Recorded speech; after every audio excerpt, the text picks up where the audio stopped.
I saw that Sequoia the other day, the black on black. That's what I'm going to get there. So my ex-wife absolutely loves it. I want one. Give me one. Hey, look, if you're in the market, one of the things that I really started to talk about was reliability for my daughter, how safe the car was.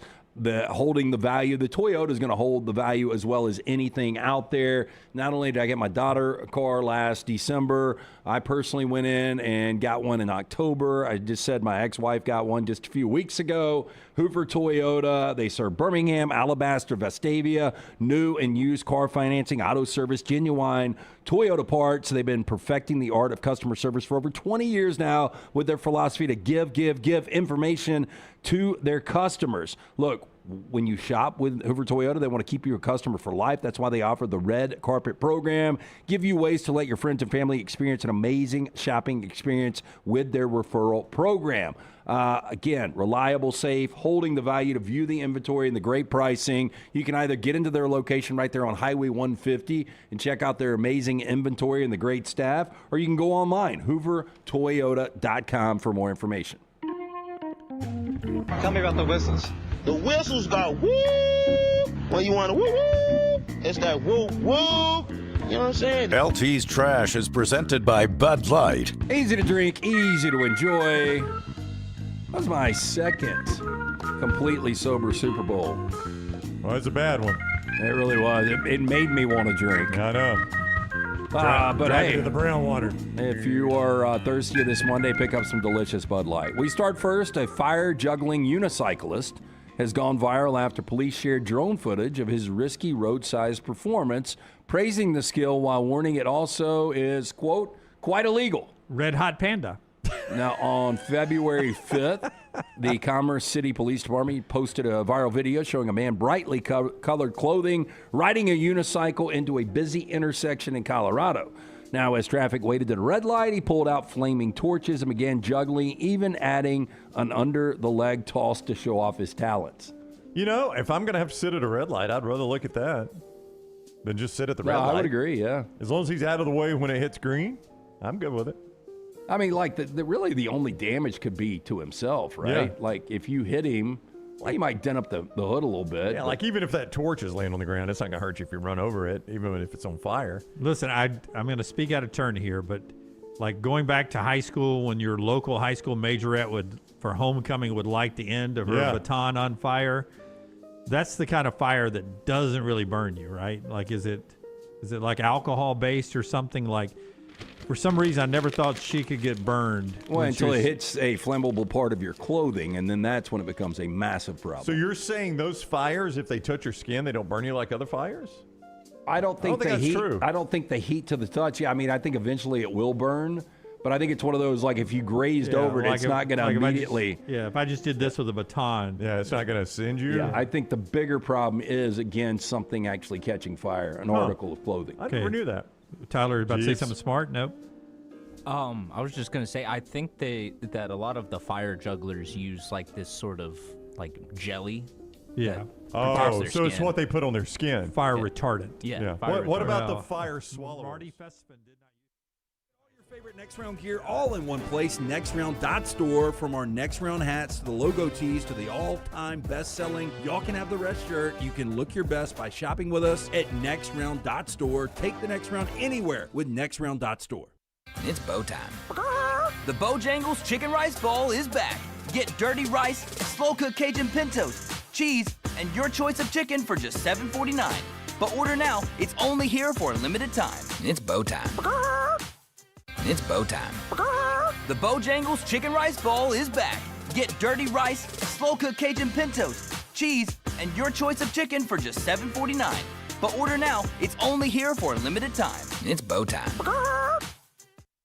From driveways to interstates, accidents happen fast. The insurance company's response? Here's our offer. Take it or leave it.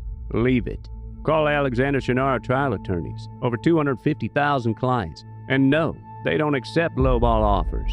They fight, they win. Over $2 billion recovered. Call now for a free consultation. 659-777-7777 or alexwins.law. Physical office location, Birmingham. Jim Dunaway, Lance Taylor, Ryan Brown. Live from the Birmingham Racecourse Casino Studios, the next round, presented by Bud Light, is on now. Live show now. We'll get to the reaction of some college football polls that are out there. Some way too earlys, a little bit early on. 200 even days away from the start of the college football season. A pretty good addition to one college football coaching staff that had a disappointing season last year. And somebody's back to calling plays after the retirement of Gus Malzahn. We'll get to that all coming up on the show. Jim Dunaway, Lance Taylor, Ryan Brown, the guys behind the big glass, but the story everybody's talking about around the country, and we get a little tired of talking about it, but as these guys were just saying, maybe the last day that the name Charles Bediako makes the show today. The judge yesterday takes away the path of Charles Bediako playing, at least for the time being, maybe permanently down the road. And I sort of want to do this backwards, because everybody's watching, reacting. Whenever you're watching this, you already know that Bediako and the judge finally took away the temporary restraining order. He can't play the way it sits right now. Down the road for this Alabama basketball team, and Brown, I know you've been doing some research on this. What does it mean for Alabama when it comes to Selection Sunday in the NCAA tournament? And I keep going back to a phrase where roster available for March Madness. They will end up treating Charles Bediako's games as if Charles Bediako is injured and no longer playing for Alabama. Those 5 games, from what I've been told, from people in the know and who have talked to the selection committee, those 5 games for Alabama basically will not exist on the Alabama resume, because they'll look at the roster that Alabama had before Bediako and after Bediako, and they'll evaluate Alabama on those games because of Bediako's performance in those 5 games, 3 wins, 2 losses. So that actually wouldn't hurt Alabama, because your wins in that time frame are Missouri, which is not really doing a whole lot for you, Auburn, which is Q2. I mean, these are that's a Q2? Yeah, I think so. Or is that Q1? No, it's Q1 on the road. Probably Q1 on the road. Yeah, Q1 on the road. I mean, you do lose a quad 1 win there, but Alabama's going to have a ton of quad 1 games. Then you lose A&M, which quad 1 at home, I guess. So you are losing some quad 1 wins, but it's not like you beat Arizona or Kansas or somebody like that. So I think, the net effect of this won't be a lot. But I do think, Lance, this is how the NCAA will punish Alabama, should they choose to punish them. Because you can't prove that Alabama would have been a 4 seed, but now they're a 6. You can't prove, and I don't even know where the preliminary sites are, the first-round sites are, but you can't prove that Alabama would have been playing in Greenville, South Carolina, and now they're in Portland. Yeah, Portland is where they've been projected for the past couple of weeks. I wonder how much it will affect the seeding, because when you look at the schedule moving forward, and we talked about this, Alabama's going to be favored in the next 6 games with or without Bediako. Doesn't really matter. So if you take care of business, you win those games. I think this is going to be a distant memory. I really do. Yeah. Inconsequential is what Charles Bediako was. I know Stephen Pearl, some of the sound we played yesterday, he was like they're a better team with him. I don't disagree with that, but is he the difference? I thought he would be a bigger difference maker. Maybe ultimately down the road he would have been, but I don't think he's the difference from Alabama now making like a Final Four run. I think what Auburn fans and maybe Texas A&M and Missouri, but what Auburn fans coming off of the loss on Saturday are saying, here's a guy that's averaging 10-4. Do we beat Alabama if Bediako's not playing? If it's not going to hurt Alabama, if it's not going to help or hurt Alabama, the win at Auburn, if the committee's just going to look at it as it didn't happen because it's not the roster that we're evaluating for our tournament, why are we going to be punished for that loss then? I just look, I know it was 12 points from Bediako. Watching that game, if Bediako doesn't play, I think Alabama still wins the game. Yeah, I would agree with Lance on that. I don't think Bediako was the difference in Alabama winning or not. But I mean, you do have 12 points is a lot of you're points. assuming you can't find those 12. Yeah, elsewhere. those 12 points would have come from somebody else. Yeah, you're assuming Alabama doesn't hit 2 more threes and go to the line 4 times. I mean, you don't know that. One would argue that Nate Oates and them never go down this path if they had somebody that would deliver 12 and 4. Well, I'm not saying they've got another player. I'm just saying maybe Alabama, instead of 23 3-point attempts, where, by the way, they hit 12 of 23, so they were shooting shooting very well from beyond the arc. Yeah, Houston Maybe Love without was shooting Bediako- well. He only took 3 shots. Yeah, but maybe without Bediako they have 30 attempts. I mean, that's my point. Is Maybe the defense is better on the perimeter But- because but- they don't have but to to fall your down in on point, Bediako. You're absolutely right. But that's why you don't play these games if you're the selection committee. That's why I would say you look at Alabama and you're like, okay, we can't really evaluate them on Bediako because they don't have him anymore. But then I'm not going to go to say, all right, well, Texas A&M now. What did Bediako do in that game? Tell me, Bob, so I can evaluate Texas A&M. You're getting some dangerous territory. Yeah, but to there, your point, there is a seed of doubt that has been planted. Like, he didn't play against A&M or Auburn. Did they really win those games? Yeah. So I think there is a seed of doubt that has been planted. But I think eventually, if Alabama does what they need to do against probably the weaker part of their schedule, again, it could come down to seeding. Yeah. The difference between a 5 and a 4 in a location, which is big. To your point, the roster without Bediako has beaten Illinois, St. John, Clemson, Kentucky. Some pretty good wins there. That's right. Quality losses. It's always counting your NCAA Their better tournament wins resume. have been without Bediako. Yes, there's a quick statement to a lot of stuff I'm trying to say here. But as people in the chat room are saying, is if this means you ignore the Florida result, I'll take it. That's what Alabama fans are saying. If You this could is- read what's that? The Men in Black. If you could go, yeah, did just that never avoid- happen? Yeah, just avoid the Florida result. Yeah. Now he was a zero factor in that game, right? Oh yeah, I think he was minus 17 in that game because I was looking at his plus minus. I don't think yesterday. anybody was affected. Yeah, there were no pluses in that game. I was looking at his plus minus yesterday just because I was asking that question to Richard Hendricks, and he's only been plus in one game he has played. Now, look, I mean, there are things that he does that don't show up in the box score, setting screens, things like that. So, how do you factor that in? That's why I think it's really dangerous if you start to go down the road of, all right, now let's evaluate Auburn as if Bediako didn't play in that game. Let's evaluate Texas A&M and Missouri as if Bediako didn't play in that game. I think you get in some really dangerous territory. And frankly, I don't think Auburn's going to need that. I think, Auburn, if they'll just take care of their business, that loss at home to Alabama is going to be a net, I would agree. The fans are going to appreciate it. But I do think if it comes down to it, I think inside the committee could be like, Well, if it comes down to it, then you've played really poorly over these last 10 games, starting tonight against Vanderbilt. well, I mean, But to your point, if Auburn ends up being a bubble team, that's something that could help Auburn in the room. They could look and say, okay, let's put them slightly one game better because maybe in our eyes they played a player that they shouldn't have been playing. Well, and look at, bracketology, not that it's the end-all, be-all, but, Auburn, as of yesterday, still had work to do. Alabama, according to Lenardi, squarely in, Auburn work to do. Yeah.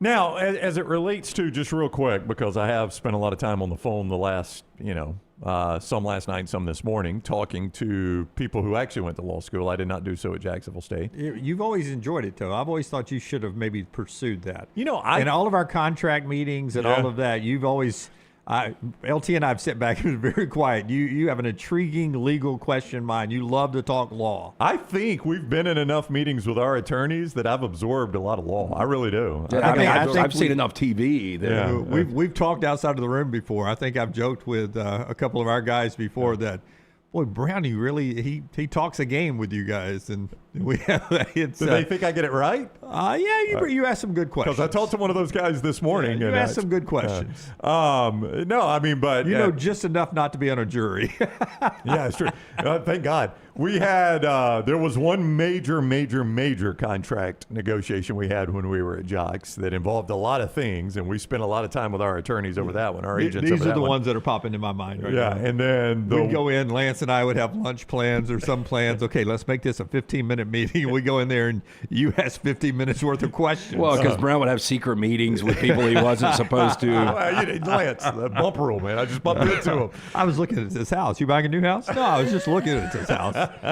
And then our meetings with attorneys when we started this, we spent a lot of times with attorneys when we started with our attorneys when we started this. So anyway, and I am intrigued by it. I am intrigued by the law. It is fascinating to me. And boy, you can, you find lawyers that will say both sides of the coin. But one consistent thing that I have run into is the NCAA, and I am going to get things wrong here. I just want to go ahead for all the attorneys watching, listening in the chat or whatever.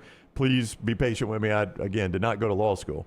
The NCAA had teed up in one of their responses that the TRO itself might have been invalid by the way it was filed. that by the way the TRO was filed made it completely invalid from the jump, that it was never enforceable because of the way it was filed by Bediako's attorneys. In his ruling yesterday, the Tuscaloosa judge, different judge obviously, actually said that it was not. And I've talked to several attorneys that say that's really a significant point there. Don't miss that. Because it would have given the NCAA the opportunity to say he was never legal. There was never a part of the law that said he was legal because this was an invalidly filed TRO and should have never been approved because of that. And would that have opened the door for maybe some punishment? It would have opened the door for penalties against Alabama because one of the things in the TRO was that Alabama could not be held, there could not be any penalties by the NCAA. Now, the TRO gets dissolved because the injunction was not granted, the preliminary injunction. So basically what that meant was that if the TRO were then ruled ineligible from the jump, that it was not valid from the jump, then the NCAA had all the leeway they wanted to do to say, Alabama, you played an illegal player and you got these penalties. What several attorneys that I've asked to look at this have all agreed upon is based on the ruling yesterday, it has the appearance, this is no guarantee, but it has the appearance that basically the court told the NCAA, you got your win, but don't come back in here telling me that this was an invalid TRO. We've ruled that it was valid, so don't try to build a case that you can go penalize Alabama because of that. Alabama, you got your loss, you're done now. NCAA, you got your win, you're done now. You guys try to play nice. So if there is any thought that because the TRO is dissolved that the NCAA might come back to look for penalties for Alabama, still they possibly could. But I'm just told by a lot of people that have really studied this that it is highly unlikely at this point. I found it interesting, the judge in trying to prove the 3 points that Bediako's side had to prove, he's not irreparably harmed by not being able to play. And the judge made a point that because you can go sue the NCAA and get the money recouped that you would have gotten for playing. So there's a legal path if you can prove your case for you getting paid. So you don't have to play to get that money. You can go sue. There's no adequate legal remedy. The judge says there is an adequate legal remedy. You can go sue the NCAA. So 2 of the first 3 points, the judge is pointing out, you've got a lawsuit against the NCAA. Feel free to go do that. That's right. Instead of playing, you've got this pathway to go sue the NCAA and try to prove your case in an open court to get the money you think you deserve because the NCAA is not allowing you to play. So the judge is basically setting up a lawsuit for Bediako against the NCAA for some cash. Well, look, and that's a shot in the dark. If again going into this, if I'm Bediako and whoever reps him, I would tell the university, there's a chance that this is going to get thrown out. We know if we're going to disrupt his life in the middle of what he's doing right now, we want something guaranteed. So, it might not be, contractually written, but I guarantee he's going to get what he was promised. Yeah. And it might be below board. He's going to get what he was promised. I'm kind of with you on that. I don't think they go this route without some sort of guarantee on that. So, I don't know. I think, could this impact Alabama's seeding? In a under the table hush hush quiet way in that room, perhaps it does. But you really can't punish them that much. It's going to be very obvious if you drop them from a 5 to an 8, right? Yeah. You're going to know that if you drop them from a 5 to a 6, and instead of playing somewhere on the East Coast, they do go to Portland. How are you ever going to prove that was punished? Yeah, look, again, I will say they've been projected at Portland. That's right. By Lenardi way before. People get rubbed the wrong way on a variety of issues, but there's a good chance somebody on that committee doesn't like the way Nate Oates handles business. Oh, sure. Year to year, going back to Brandon Miller, whatever your stance was on that, to Bediako. Yeah, no, there's no doubt. But there again, I'll remind Alabama fans, your Final Four run starting in Spokane, Washington. So what's Portland, Oregon matter, right? I've joked with a couple of big Bama fans about that. What game was that? The Texas A&M game. I was like, man, projected in Portland.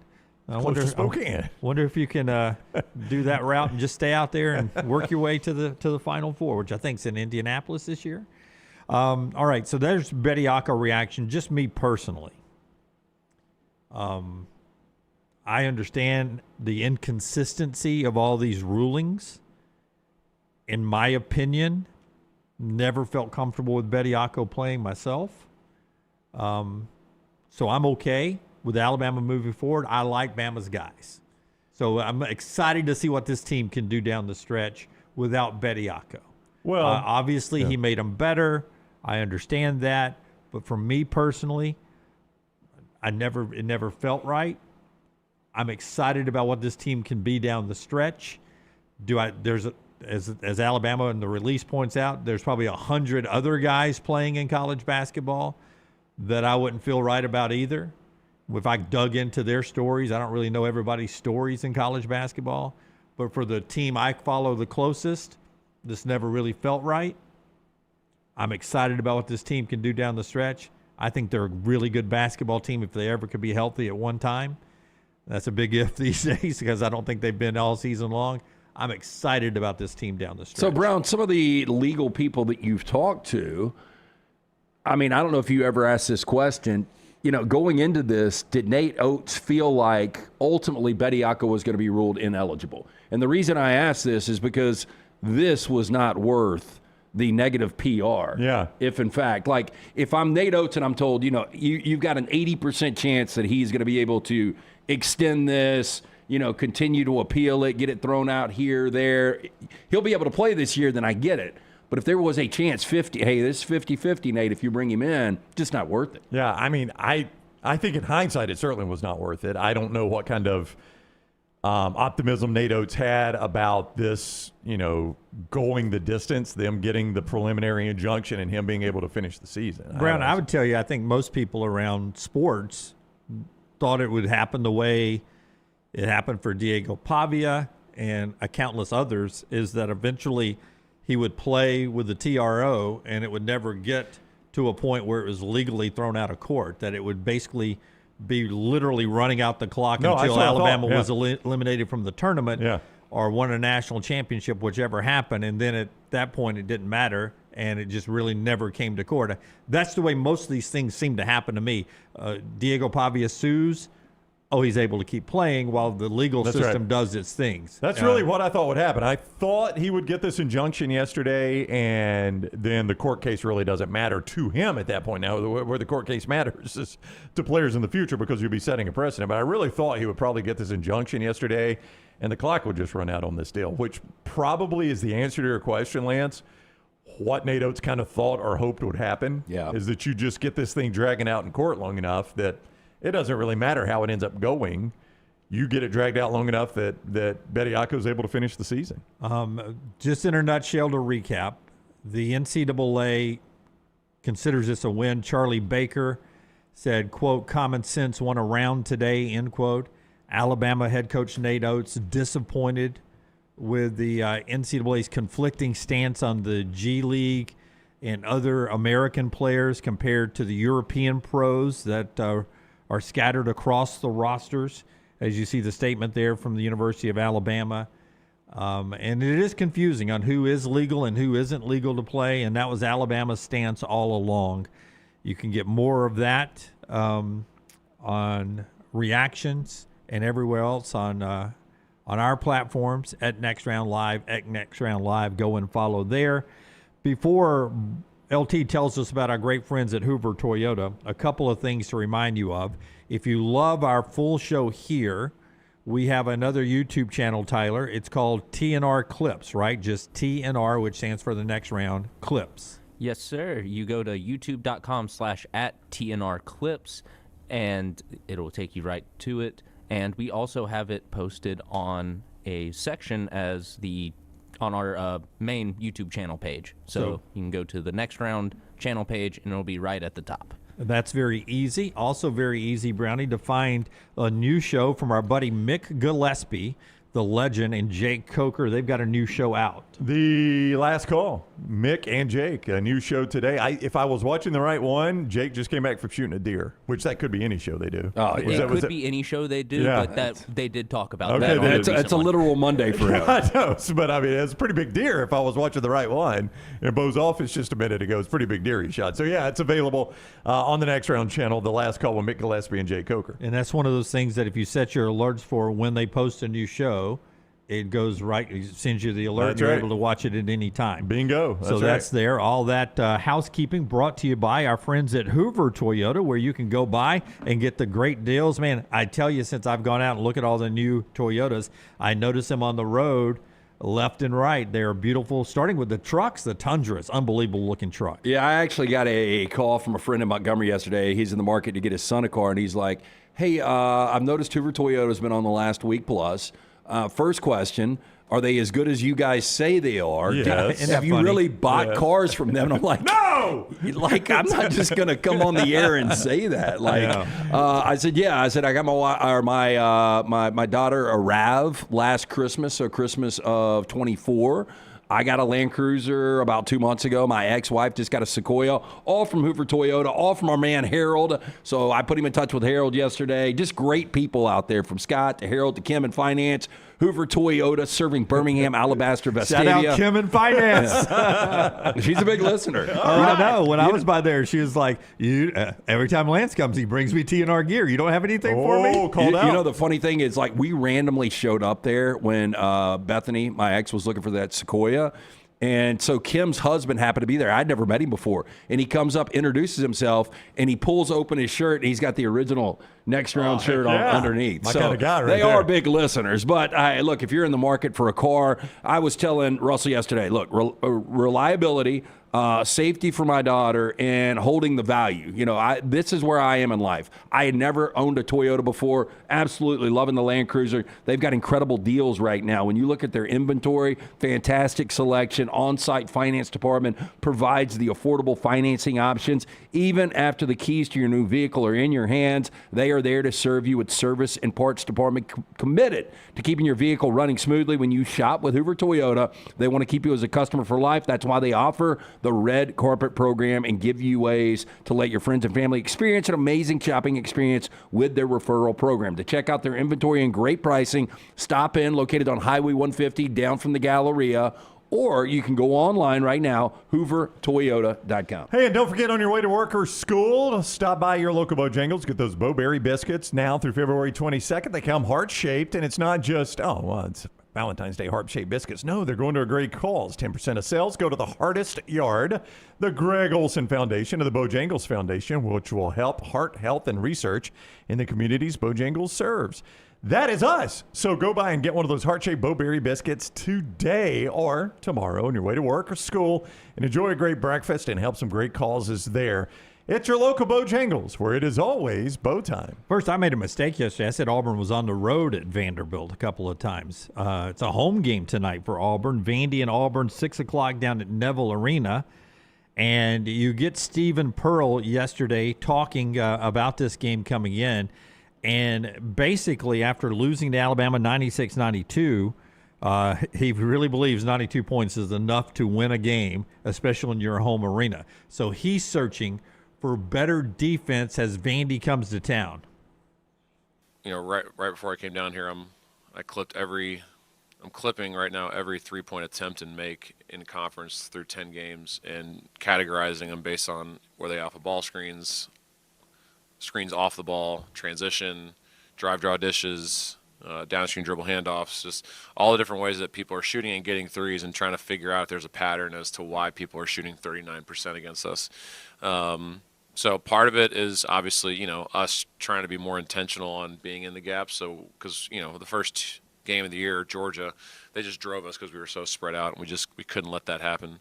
But, you know, at some point we got to make an adjustment too, because teams are shooting a good percentage against us, and, you know, can't keep chalking it up to teams are making tough shots. We got to make adjustments. So right now I'm currently trying to figure out, like, you know, where we can get better, whether it's our closeouts or whether we're over-helping too much. Because, you know, when you switch as much as we do, you shouldn't have to require a ton of help. So currently in the stages of trying to figure that out right now. So once I have a better answer, I'll let you know. So he's trying to figure it out. He's clipping every 3-point shot in SEC play against them. Is that something he was doing before he came down? Or I hope he's got a staff. It's tough to be a coach's wife, but this guy is so driven and so analytical. It's like another level. It's like another 20 hours I'm just going to put on my plate per week. Yeah. Do you think there's an analyst back there with his hat turned around backwards? Chew got his Zen popped, and he's in there like, another clip. Oh, this is a ball screen. Put that over in this category. I mean, you guys have seen Moneyball, based on the true story of Billy Beane and what he did with all of the analytics and stuff, and for the Oakland A's, and, you know, hiring a bunch of Ivy Leaguers to come crunch the numbers. I'm surprised Steven hasn't gone that direction yet. This is going to be fun watching Tyler Tanner, though. One of the best guards in the league, barely 6 feet tall. I just soon never watch him again. I watched him against Alabama, and it was frustrating. Man, he is so freaking good. They're kind of, they're 3-4 in their last 7, so not playing at the level they were playing Mark Byington's team early on this year. But Tyler Nickel is another guy to look at. He's averaging over 14 his last 10 games. But they do hit over 10 threes per game. They average 82 points per game. So this is a dangerous Vanderbilt team. This number opened at Auburn 2.5, quickly jumped to 3.5. It's gone all the way to 4.5. So Auburn, good solid home favorite tonight. Oh, how about that? So 92 points. You say, Stephen, I guess later on said 92 points. I don't know if it was your No, it was or after his. the game on Saturday. He's like 92 is enough to win at home. It should be. It should be enough to beat any team. See if you can find a thread with these teams that 92 would not have beaten this year for them. Michigan, Arizona. Yeah. And then Alabama, obviously. But Michigan and Arizona, now 92 was the score that got into overtime with Georgia, so that gets you in overtime with Georgia. But, if they score 92 in every game, they've only lost to Alabama, Michigan, and Arizona. Yeah. Michigan and Arizona are pretty good teams. Yeah, I was asked last night after that, Arizona, their first loss, immediately after the game, what will this do to them? Nothing. They'll still be number one. They're still the number one overall seed. They're one overall, yep. Now, that was, without Darryn Peterson playing, not that Bill Self can rely on him. That's the 11th game he's missed this year. Maybe your number one overall pick this summer. He's got the NBA load management down. Yeah, he does. To miss 11 games already. And, the thing is, I gave them out plus 1.5, and then they announced he had flu-like symptoms, which, you hate to doubt an injury or a sickness. I'll go ahead and tell you, I pivoted when that news started to develop because I saw some rumblings early in the afternoon before I placed my Kalshi bet on NC State at Louisville. Glad I didn't post that, but I was like, I had Louisville. Who did you have in that? I was going to play one game. I said it on the show yesterday. I was going to play NC State and take the 6.5 because NC State was playing well. Bad beat there. I was getting tweets all night long. Thanks for the NC State play. This game's a blowout. But I didn't play it because this news starts to develop, and I jumped on Kalshi really quick, and I was like, this line hasn't moved on Kalshi yet. Doesn't Kalshi know that this guy's not playing? It ended up moving to 3.5, but you look at what Badunga was able to do in the second half. I hammered Arizona. I hammered it. I had big plays on both Louisville and Kansas at home last night. Bill Self, man. Did you know the number on Big Mondays? They brought it up last night. I did not until last night. Yeah, would that have affected your play? Well, after my Kalshi. Do you know what the number is? He's never lost on Big Monday. How many? Well, okay. I was going to try to guess the record, so it's something in 40-0 now. 30. Well, it's either 39 or 40. Yeah, well, it was 39 going into last night. The sign at the stadium had 38 marked and made it 39. Van Pelt's graphic after the game had 40. So maybe one of them got confused with the other, but it's either 39 or 40-0. Yeah, that is insane. This was also impressive. They show KU versus number one teams all the time. They played 14 games. What do you think Kansas is against the number one team in 14 games in the history of their program? This one blew my mind. Yeah. Well, I was going to say 12-2, but no, they were 4-10.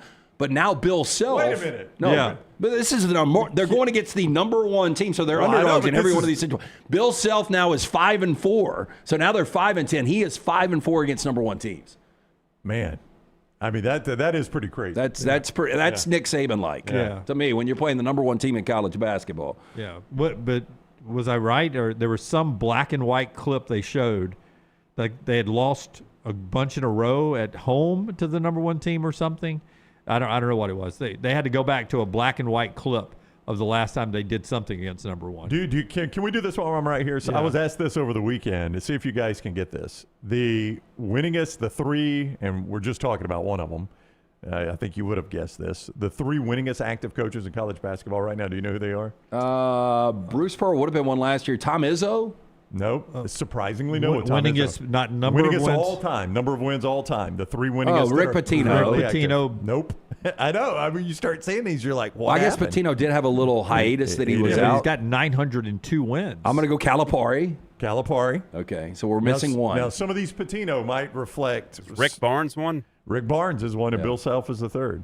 Now, some of Patino's might reflect, some of this might reflect NCAA recognized wins. I don't know if you're aware of this. Patino's had to give a few back. We need to, Elias needs to realize we don't care about any games that have been pulled out from the NCAA. Rick Pitino, 902 wins. He's got 761 in college. That's what's recognized by the NCAA. Well, they've taken a lot away there. Or could some of those be his NBA wins? I mean, is that all-time coaching wins for him? No, it was a big deal that he had his 900th win the other day. Well, he's counting the ones that the NCAA took away, but the ones the NCAA recognizes, it is Self, Calipari, and Rick Barnes. So Self goes back Tulsa, Illinois, Kansas. Yeah.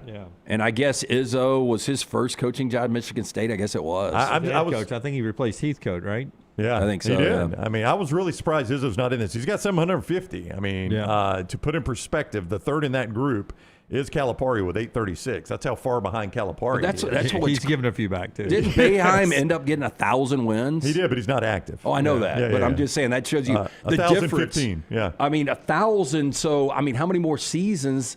These guys have to coach like 20, 30 more seasons? Oh, Bill Self's got 836, and the most he can win in a season is just reasonably 30. Yeah. He's 836, and Boeheim, well, the all-time leader, Krzyzewski, at 1202. I mean, he's 400 behind Krzyzewski. If he wants to catch him, he's going to have to coach another decade. I mean, plus. Yeah, really. Yeah. Doesn't seem realistic. Interesting win for Bill Self last night. Cut number 3. Forrester, do we have the – here's where we are in the world now. Do you have the cell phone?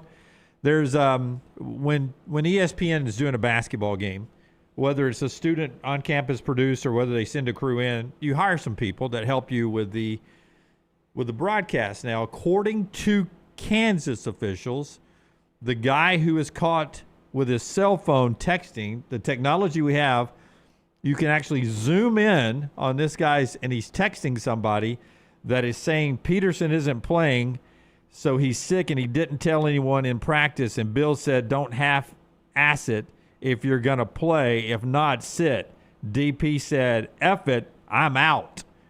And now that's what that text says on that phone of a guy in a headset who's working on the ESPN crew. That's tweeted out last night by Barstool Arizona and others, and it has over 1 million views before the game's over with. 1 million views, like this future NBA number 1 pick, number 2 pick in the NBA draft is saying this. Kansas comes back and says that guy has no inside information. He is a hired freelancer for the ESPN broadcast. Yes, he's got a headset on, blah, blah, blah, blah, blah, blah. Yeah, but why would you make this up? Well, no, wait a minute. So this did not appear on ESPN. This is somebody shooting over his shoulder. Yeah, okay. this is he's texting a buddy. Yeah. I'm doing the game. Here's the inside information. Gotcha. Somebody shot this over his shoulder. Yeah. And they picked this up, and it's viral, man. Over 1 million before the game's over with. 1 million in 2 hours. So much so that Kansas has to release a statement. That's a freelance guy. He's got no inside information to Kansas basketball or Kansas athletics. He isn't a permanent employee of ESPN. Okay, that's fine, but is it true? And then Bill Self afterwards addresses the Darryn Peterson why he wasn't available report. Bill, you mentioned it being unclear if Darryn would be able to go. Was there a reason he wasn't on the availability report today ahead of game time? Yeah, because we thought he'd go. Yeah, we thought he'd go. So I thought adrenaline would kick in, and he would go. So, and he was at shoot around today. I mean, he was out there, but just what you could just tell he didn't feel great. But we were all hopeful that he'd kick in and be ready to go. So you sound like you bet on the game. But no, there was no ploy with that at all. Boy, these coaches talking about Man, look, I am as game. soft as they get when I get sick. I think most guys are. Yeah. I mean, being sick sucks. But, man, that is – and so you hate to question a guy, but that was a massive game. You've got number 1 coming into your building. Well, the one that he caught a lot of heat for was when he opted out second half against BYU because according to reports, air quotes, his agent, his rep, was really close to the bench area and just barely started the second half. He and his representative started talking. The representative talked to an assistant coach, and then he came out of the game and did not return for like the final 16 minutes. in a game that they ended up, I think, handling BYU pretty easily. But still, I mean, pathetic. Like, you got to be able to rely on this guy. And if I'm an NBA scout, if I'm a general manager, AJ is my number one guy. It ain't Darryn Peterson. Guy's got to start icing his poon because you got to be able to rely on your best player to come out there. Kansas has any shot. And I love the fact that they were able to do it without him, not knowing he wasn't going to play last night. As Volfan points out, the official word was flu-like symptoms. Flu-like symptoms. He didn't play because of flu-like symptoms. Where was he last night? During the game. On the bench? Yeah, if you got flu-like symptoms. Yeah. Do I have him on the bench? Yeah. If he Do I want him around the whole team? His ass ain't sitting next to me. He can't even play because he's got flu-like symptoms. The one place I'm not putting him is on the bench. Yeah, and if you got flu-like symptoms, the last place you want to be is in a loud arena. You want to be in some dark room. And here's the problem. Football season ended when? Sunday. So now, basketball is going to get magnified. That was a massive game last night. So people will start digging in to, this guy's supposed to be the number one pick, Darryn Peterson. He's missed 11 games. Why has he missed 11 games? And this is going to become a narrative moving forward. No doubt. Yeah. So much so I knew it going into the game last night. And when he wasn't going to play, I was like, as Bill Self said, did you bet on the game? Yes, I bet on the wrong team. I took Arizona. Affirmative. Boy, I tell you, that block by Bedinga, that was an unbelievable block. And I can't believe, Tommy Lloyd's going crazy like he wanted to foul. That was as clean as you could get. I know, but when you see your guy fall from his angle, and you're on the road, yeah, you always think you get that call. He did not. But Dunga, though, to go straight up and to come almost like pogo stick. Yep. Normally just where your body's going with that momentum, you're going to have a little body contact. And I love when they let them play and they let them play through that a little bit. But there was none of that. That's right. No lower, because they were like, let's see if he got him with the body. And they showed the underneath. No, you could actually see a little room for Jesus in there. All right, a couple of more things to get to before Clay joins the show at hour number 2. Let's see. We'll jump to some college football news coming up on the flip side of this, being brought to you today by our friend Alexander Shannara Trial Attorneys. Tell us about Alexander. Shannara.com. Shannara.com. That is Alexander Shannara Trial Attorneys, and it is where you go when you're in need of any sort of legal help. Alexander Shannara Trial Attorneys. You never pay a dime unless they win your case, and they have won a lot of cases to the tune of more than $2 billion recovered for their clients. Alexander Shannara is a Birmingham guy, born right here in Birmingham. Could have built his practice anywhere. He chose to build it in Birmingham. When it blew up, he could have moved it anywhere. He chose to keep it in Birmingham.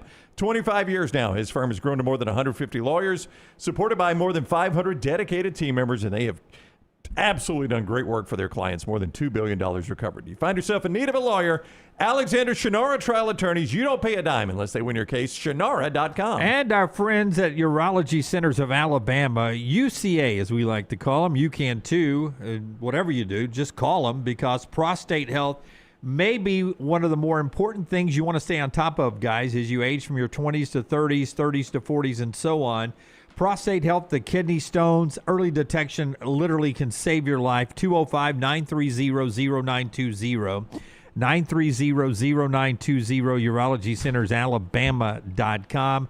Kidney functions and everything in your urological tract, so important. 16 locations, 70 years of service right there with our friends at Urology Centers of Alabama. Make that appointment and get details right now, urologycentersalabama.com. Follow Dunaway on Twitter and Instagram at Jim Dunaway. From driveways to interstates, accidents happen fast. The insurance company's response? Here's our offer. Take it or leave it. Leave it. Call Alexander Shannara Trial Attorneys. Over 250,000 clients. And no, they don't accept lowball offers. They fight, they win. Over $2 billion recovered. Call now for a free consultation. 659-777-7777 or alexwins.law. Physical office location, Birmingham. To everyone who craves a fresh meal made just for you, let our team member Jacob share what's special about Culver's. In Wisconsin, our food comes from the heart, and taking the time to handcraft your meal with care is how we've always done it at Culver's. It's why your Butterburger doesn't touch the grill until after you order. Come to Culver's and let us serve you a Butterburger, made special just for you. From Wisconsin with love, welcome to Delicious.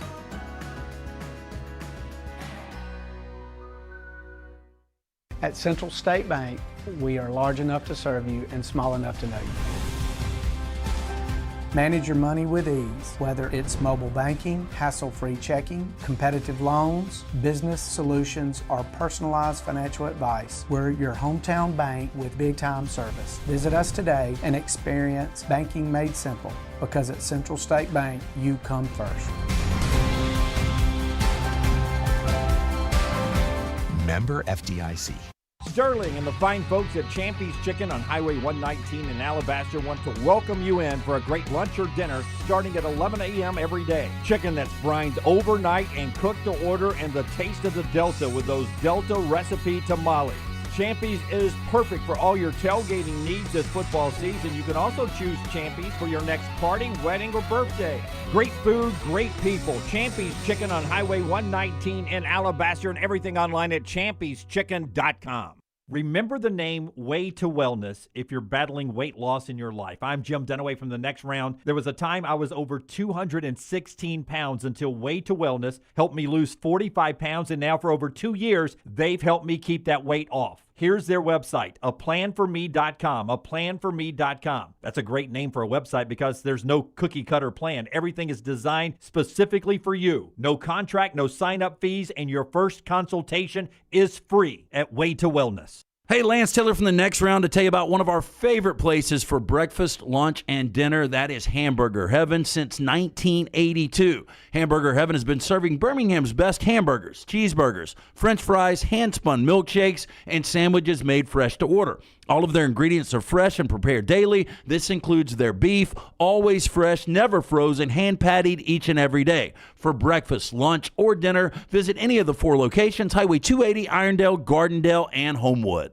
Hey, there's nothing worse than waking up to a plumbing problem. Don't get caught in a flooded house. Call the guys at Hemp Hill Services. Adam, Chad, and the team at Hemp Hill are the only ones I trust to fix it and fix it right the first time. Hemp Hill Services does it right and always at a fair price. For all of your plumbing, cooling, and heating needs, trust the name that Birmingham has trusted since 1954. That is Hemp Hill Services. Call now, 205-229-2090. That's 205-229-2090.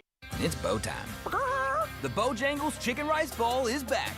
Get dirty rice, slow-cooked Cajun pintos, cheese, and your choice of chicken for just $7.49. But order now. It's only here for a limited time. It's bow time. It's bow time. The Bojangles Chicken Rice Bowl is back. Get dirty rice, slow-cooked Cajun pintos, cheese, and your choice of chicken for just $7.49. But order now. It's only here for a limited time. It's bow time.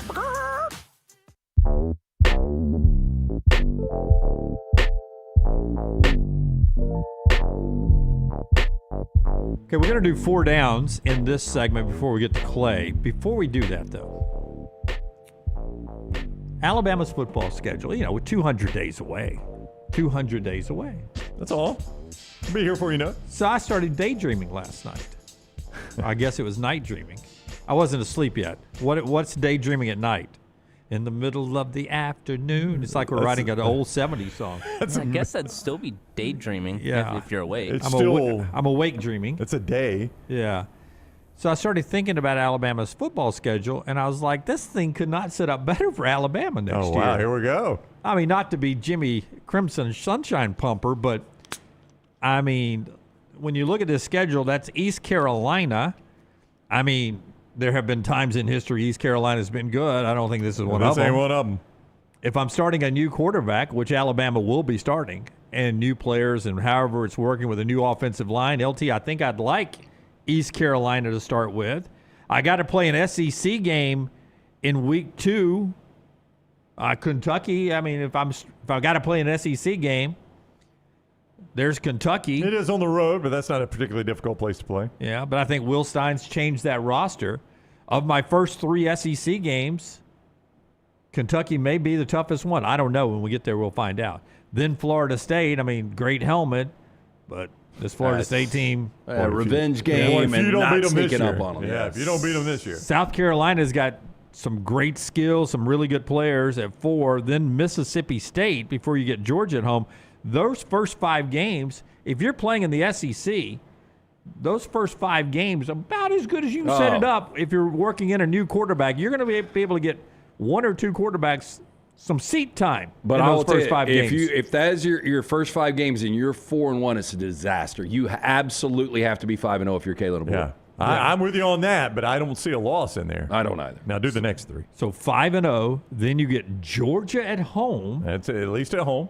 On the road at Tennessee, they're up in the air. Aguilar's next TRO hearing is Friday. I think at that point you will take a split and 6-1 going into A&M. I think you feel pretty good where you are. You're a borderline top 10 team at that point. A&M's going to be a top 10 team in my opinion. LSU is rebuilt. Those 4 games are tough.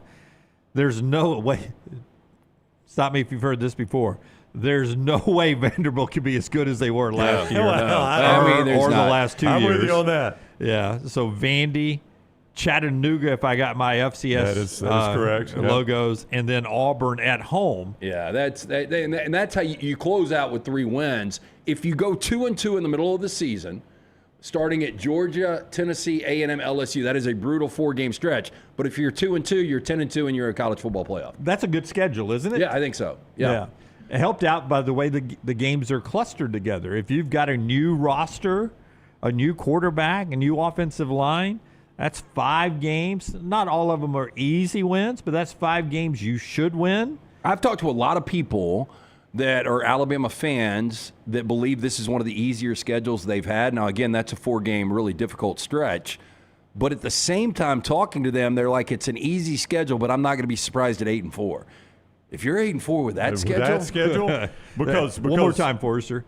Yeah, I mean, I don't know how you would go 8-4. No, just lose to the 4 most difficult teams you play. So that'd be Georgia, Tennessee, Texas A&M, LSU, right? Yeah.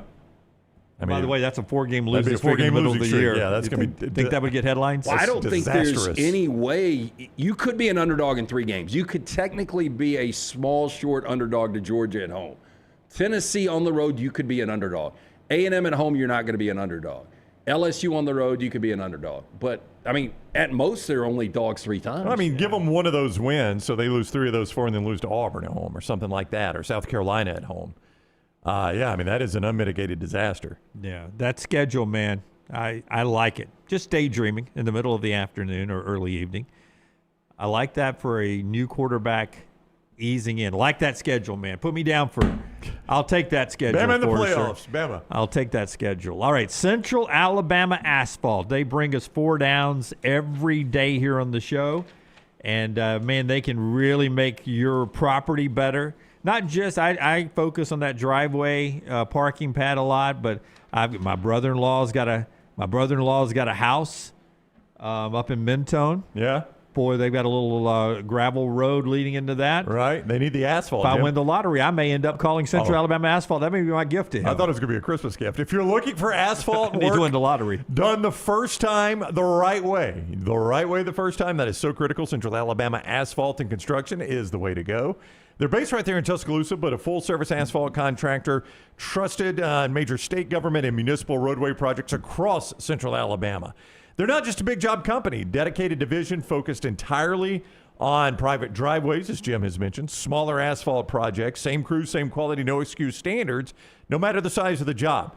So from highways to neighborhoods, Central Alabama Asphalt, client-oriented, quality-focused, built to deliver. If you want to get an estimate on your job, or you're maybe looking for a job, call 205-764-4961, 205-764-4961, or just visit them online, centralalabamaasphalt.com. First down.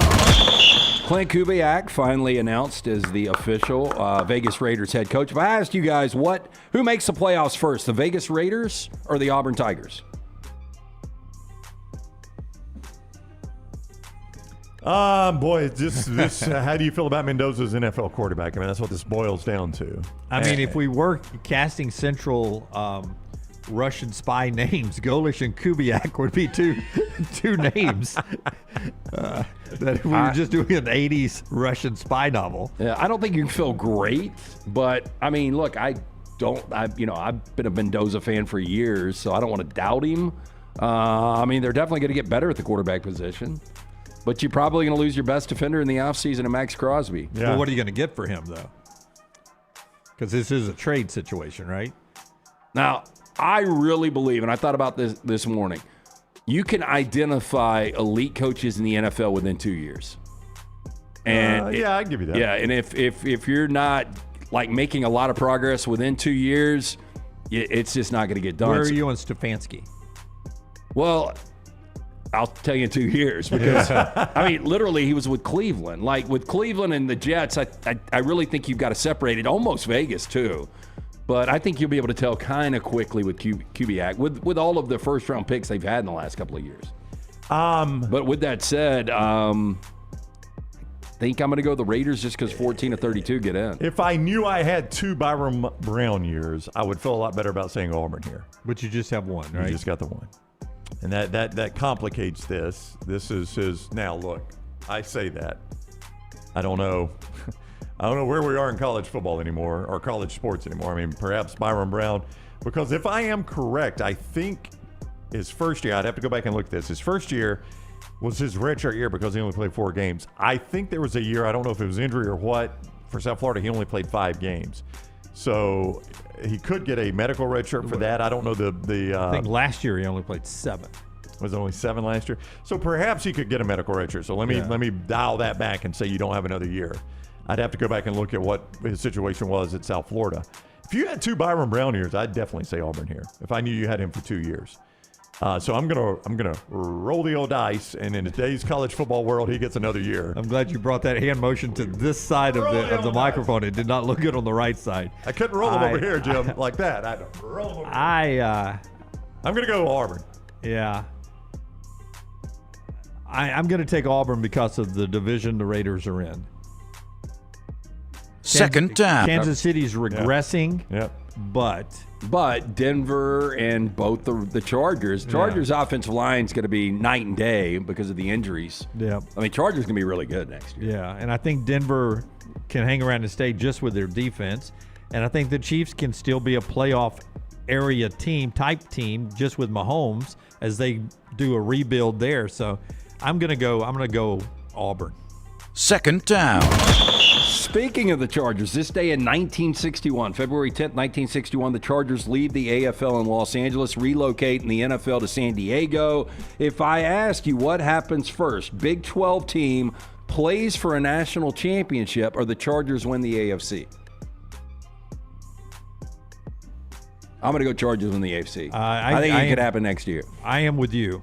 I'll go Chargers with the AFC. Obviously, Justin Herbert has to get over some January issues. Wow, that's my big issue is Herbert, I mean, the guy he's a good quarterback. He's a good quarterback, but he's not a good postseason quarterback. But he is so much more talented than Sam Darnold, and Sam Darnold exercised all his demons in 1 year. Yeah.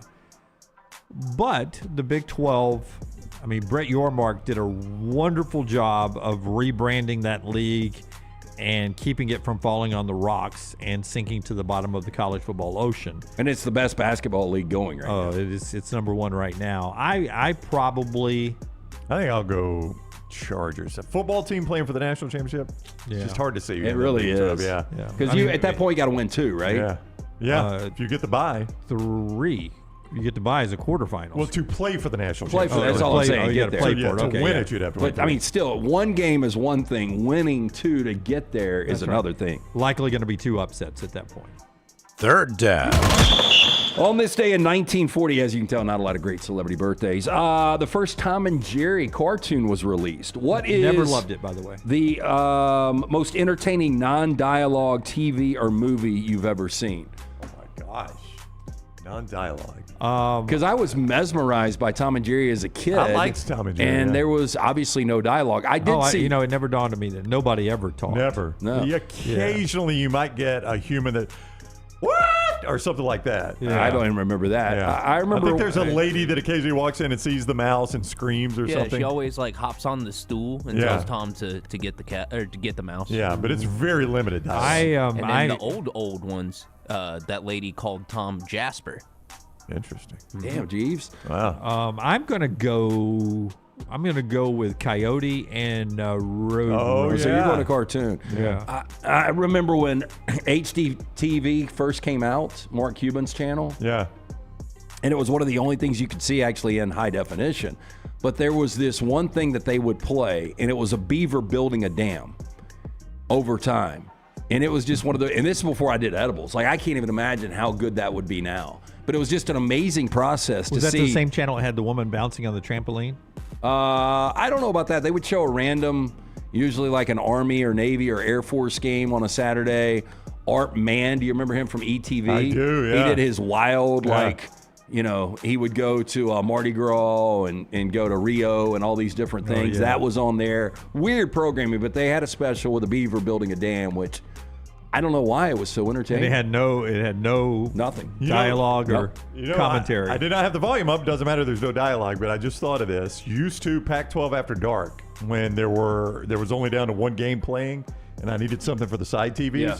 I would occasionally put one of the side TVs on the NASA channel, which was just all it was a live camera of the space station or something like that. I didn't know we had a NASA channel. Yeah, NASA channel. Yeah. But when you Well, I sometimes don't have get anymore. a command center, when you sometimes you'd be like, Maybe. Yep. Who I never had advertises it on the NASA channel? Nobody. Tang? It's just commercial free. It's just commercial free. All it is their live cam of the government space program. station. Yeah. I saw a movie last year, or it might have came out in 2024. It was called Flow. It was an animated the movie. cat? It was about a cat trying to get down the river. Yeah. And Good there was flick. no dialogue. I've heard it's great. It was really solid. And I was shocked that I was as into it as I was, because it's a cat and a dog trying to steer a boat down a river. Wow. Okay. 4th down. On this day in 1993, Oprah interviewed Michael Jackson on ABC. You guys guess the number of Americans that actually watched this interview. Oprah interviewing What Michael year? Jackson? And what the share was, 1993. I won't be able to guess share. I am going to go. This is Oprah interviewing Michael Jackson in 93, and I guess that was on the heels of a lot of the allegations. I'm going to go 32 million. I was going to say 38.6 million, and I'm going to go 64 share. 90 million people, a 56 Are you share for this kidding interview. me? Yeah. I really don't remember it. I That was a don't long either. time ago. What was the most memorable interview you can remember watching? I know that the Michael Jordan was big during the pandemic with the Bulls Last Dance. documentary Last Dance. Yeah, I remember, pausing to watch his decision, LeBron James. That was a sit-down interview. With Jim Gray, Yeah, right? that was big. That was really big. Yeah, if you're right. involved in I sports. had not thought of that one. Everybody, a lot of people watch that. Taking my talents to It wasn't South an Beach. interview. We've talked about it before. The Capone opening the vaults back in Yeah, '87. with Geraldo. Yeah. I tell you what, I did not watch this live, but I think it's BBC interviewing Prince Andrew when he was trying to deny that he was on Epstein Island. That interview it's wild. Oh, it's He crazy. is sweating bullets. I know, but then he talks about how he couldn't sweat back Yeah. then. Like I just remember being super sweaty because I'm going to have to stop you there. I actually had a medical condition where my armpits did not sweat. And I'm like... It's like, I got my sweat glands removed. As he is drenched in sweat, he's like trying to... Actually, the thing that proves I wasn't there is I couldn't sweat. And I I'm remember like, we did This is the most absurd defense I've ever heard. There was some kind of health company we advertised for that could actually take the gland out where you wouldn't sweat under the arms anymore. Yeah. So apparently that's a thing with a lot of people. But I didn't watch that live, but it was pretty funny.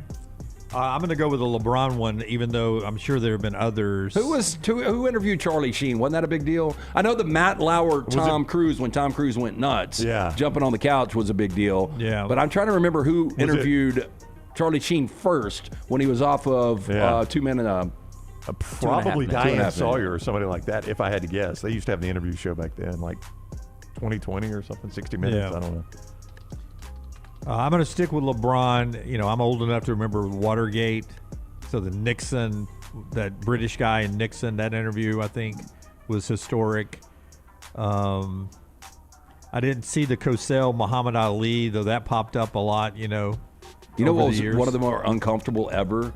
Was Jeremy Schaap interviewing Bobby Knight. Oh, yeah. Oh, when yeah, he said yeah, your yeah. dad would be... Yeah, and did he get up, walk off or something? Yeah, he got pissed at Jeremy Your Schaap. dad would be disappointed. Yeah, your dad would never have done that or something like that. That's what he told him. Yeah. What a dick. He was. That's our 4 downs today, brought to you by the great folks at Central Alabama Asphalt. A show being brought to you in part as well by our friends at Central State Bank. Brownie, tell us about them. Yeah, it is the bank that is big enough to meet every single need you have, but also small enough to know you. They're building relationships with you at Central State Bank. Central State Bank has been doing this for more than 100 years, all right? Serving Central Alabama, whether you're buying a car, building your business, they're helping you make your dreams come true. every single day in Central Alabama. Central State Bank. You've been doing it 100 years. You know what you're doing, and they are building relationships with you every day. Central State Bank, member FDIC. And don't forget lanceslock.com. We'll tell you about Kalshi coming up later in the show, but at lanceslock.com, you can get some advice on some sports games to watch. Yeah, and he's got it laid out for you. Yeah, last night coming off a nice 4-1 for you.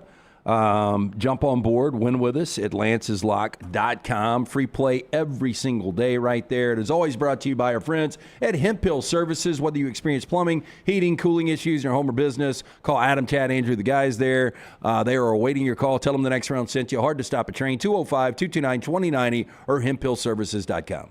Follow LT on Twitter at @TheLanceTaylor. Hop in. Injured in an Uber or Lyft?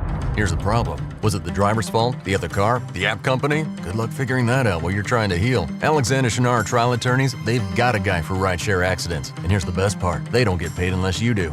You heal. They fight. One call, 659-777-7777. Or visit alexwins.law. Alexander Shinar Trial Attorneys. Because rideshare accidents need an experienced team. Physical offices, Birmingham. To everyone who craves a fresh meal made just for you, let our team member Jacob share what's special about Culver's. In Wisconsin, our food comes from the heart, and taking the time to handcraft your meal with care is how we've always done it at Culver's. It's why your Butterburger doesn't touch the grill until after you order. Come to Culver's and let us serve you a Butterburger made special just for you. From Wisconsin with love, welcome to Delicious.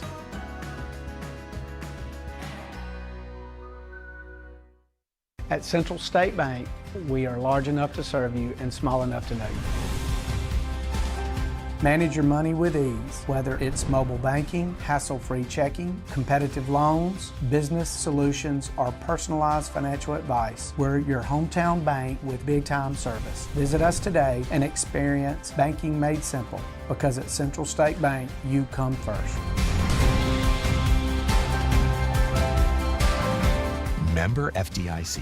Hey, there's nothing worse than waking up to a plumbing problem. Don't get caught in a flooded house. Call the guys at Hemp Hill Services. Adam, Chad, and the team at Hemp Hill are the only ones I trust to fix it and fix it right the first time. Hemp Hill Services does it right and always at a fair price. For all of your plumbing, cooling, and heating needs, trust the name that Birmingham has trusted since 1954. That is Hemp Hill Services. Call now, 205-229-2090. That's 205-229-2090. Hey, for all of your IT and printing needs, reach out to our friends at Xerox Business Solutions. Look, I'm still one of those old school guys. I print my notes every single day for the show. If you watch the show here on the next round, you see all the notes in front of me. From day one, Xerox Business Solutions, they've been with us here at the next round.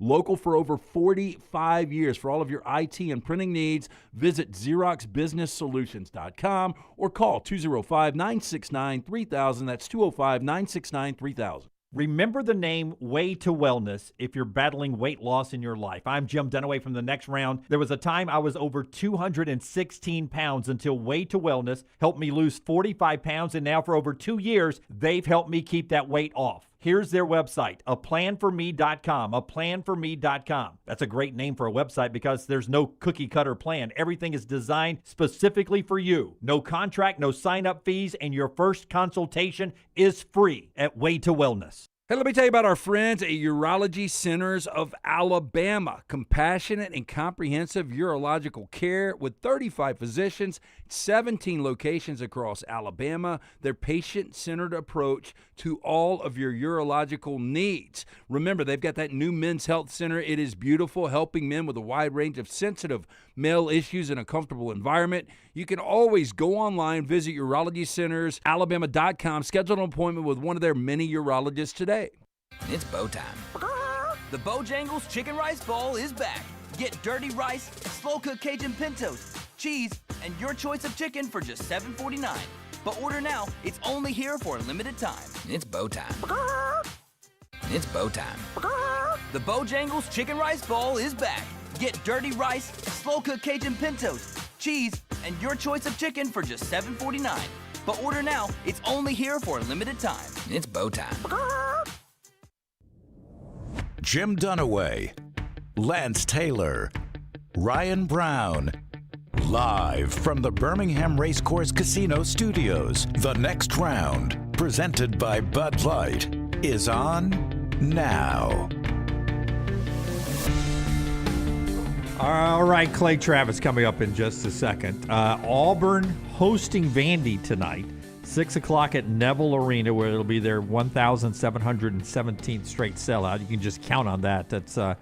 That's a guaranteed. Can they win the game tonight? You can make a position with our friends at Kalshi. What's that percentage number right now, Brownie? Right now, Auburn 63%, Vandy 67% at Kalshi. If you like the sports numbers, Auburn hanging around about a 2.5-point favorite right there at Kalshi as well. So you can take your position at Kalshi.com, or just download the Kalshi app, as we recommend. That's what I do. Yeah, I'll tell you, man. So good. And that's one of those things, even if you were playing with, I don't know, a local bookmaker, and that number's 4.5 right now, you're getting it at 2.5 at Kalshi. So that's right. You're getting some great value. Look, how to trade using Kalshi now that it's legally available in all 50 states. Kalshi really started making their name back in that 2024 presidential election.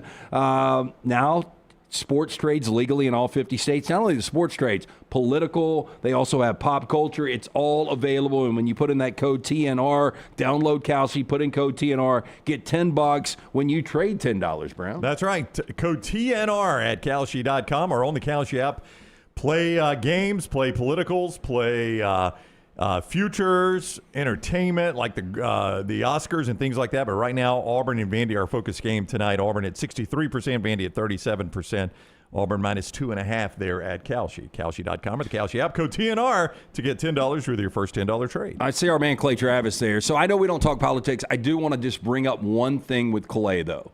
I have never seen our country, and I think everybody would agree, as divisive as it is now. But when we start barking at each other over a halftime Super Bowl show, it has gone to another level. So, Clay, I just wanted to ask you, are we going to be divisive for the rest of our lives, or do we ever find common ground? Because I think we are past a point of no return. Well, I mean, that's a big question. So yes, I think we will find common ground again. I mean, from a history perspective, we found common ground after the Civil War, after the Revolutionary War, after World War II, after Vietnam. There have been a lot of tumultuous times in the country when everything was torn asunder. In the days of the Civil War, actually, torn asunder. So I've been arguing for a long time that what it will take is a president with a 60% approval rating. And I think we'll get one again. We had it with Reagan. We had it with Clinton. It's not like Clinton wasn't controversial. And I suspect that there is someone out there that will lead us to that era again. So that's my big picture take. I do think in the near term, meaning the next 10, 15, 20 years, one of the biggest changes that's occurring in a post-COVID universe is, and you guys are probably seeing it in Alabama, certainly we've seen it in a big way in Tennessee, a lot of people are leaving blue states, places like California, Illinois, New York, and deciding to move to places like Texas, Tennessee, and Florida, certainly where there's no state income tax.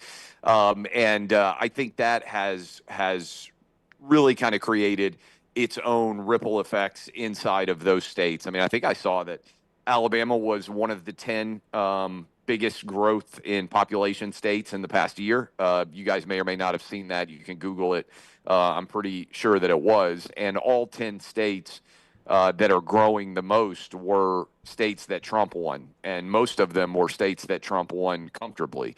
And of the states that lost population, 9 of them were states that Kamala won comfortably. So people vote with their feet as much as they vote with their ballot. I think you're seeing a reorienting of the country in a post-COVID world where a lot of people have realized, hey, you know what, I can do this job and be based in a place where I would be happier with the culture around me. So I do think that is going to continue to accelerate over the next decade plus.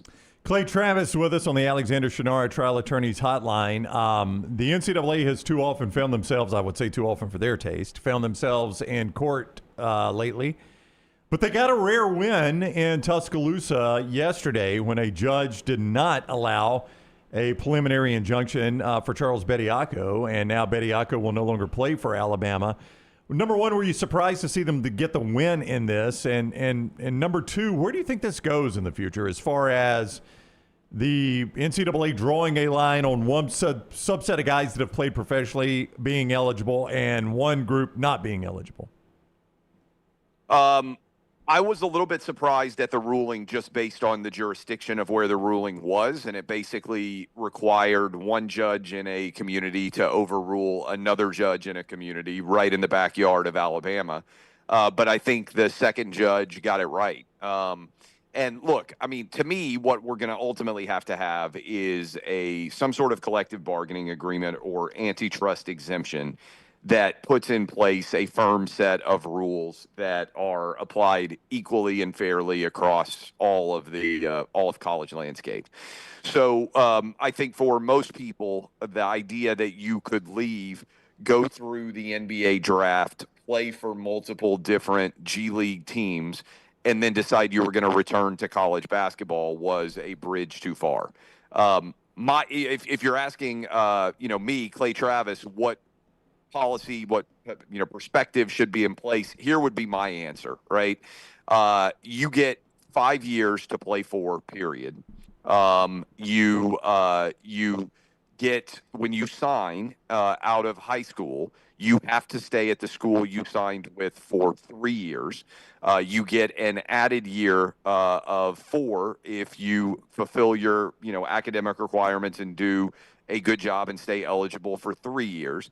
And then I would say you can get a 5th year if you have graduated as a reward for actually doing the academic work. We used to have the so-called graduate transfer. I thought that was actually kind of a good incentive because we do have and should encourage people to remember that they're enrolled in college, and the ostensible purpose of being enrolled in college is to get a college degree. So that would be my, wave the magic wand solution to a lot of this. I think it would return the importance of recruiting. I think it would end the 1 year everybody's a free agent landscape. I think it would encourage young kids to actually do the work and be in a position where after year 3, they could either go pro or they could decide, hey, I'm going to be a free agent in college athletics. Where do I want to go for year 4 and maybe year 5? That would be my sort of magic wand solution.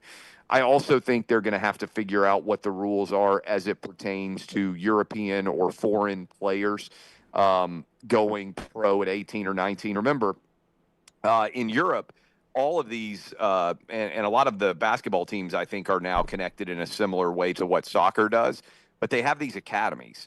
So, when you're 12 or 13 years old, they just bring you in and they're like, hey, you are basically focused on being an elite soccer player or an elite basketball player. And so they're sort of hybrid pro models already that are designed to develop even young kids. And so that creates its own challenge trying to apply European notions of what professionalism is and isn't within the construct of the American college system, which obviously has to be reconciled in some way. Yeah, so that would be my point. If Charles Bediako, who happened to play for a G League team, is basically doing the same thing that you're doing when you're playing as an 18, 19, 20-year-old for Real Madrid or FC Barcelona or CSKA Moscow or Vanderbilt. I mean, go look at Illinois and Virginia's roster, and for a kid from Alabama's trailer park, I can't pronounce anybody on the roster. How is it legal for some players who were not born in America and not legal for Charles Bediako? That would be my question. I think the answer would be those guys didn't enroll at a college, then go, to my knowledge, then go play professionally, and then come back to the college. So, I mean, we used to have a pretty clear concept in the United States, right? Like, if you declare for the NFL draft or the NBA or anything else, and you go through the draft process, you're not eligible to play college athletics anymore. You are a pro. And I think most fans believe that should exist as the rule. So the fact that you don't get drafted, I think Baylor had a player not get drafted, if I'm not mistaken, who's currently eligible. Look, when you sign that paperwork, we used to all understand, okay, you're going pro now, right? Now, if you want to argue with me, hey, in baseball, you can go through the draft and then decide whether you want to go play college baseball or not. I don't think that's a bad option. But remember, then you have to go for 3 years. That's the rule there.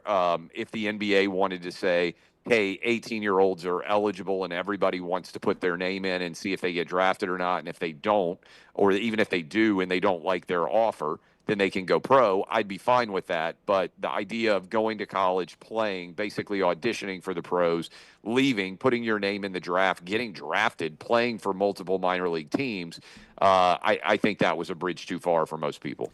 Just for reference, the Illinois roster has 2 brothers from Croatia, a player from Montenegro, a player from Serbia, and as you said earlier in your opening statement, a player from California. So,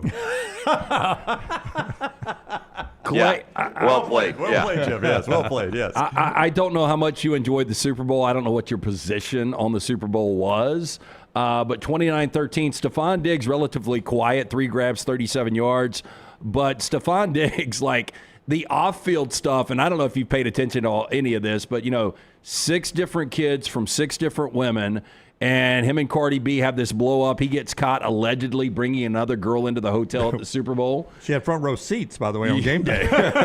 And then they unfollow each other on Instagram. I mean, what does it take for adults to unfollow each other on Instagram, Clay? This is next level.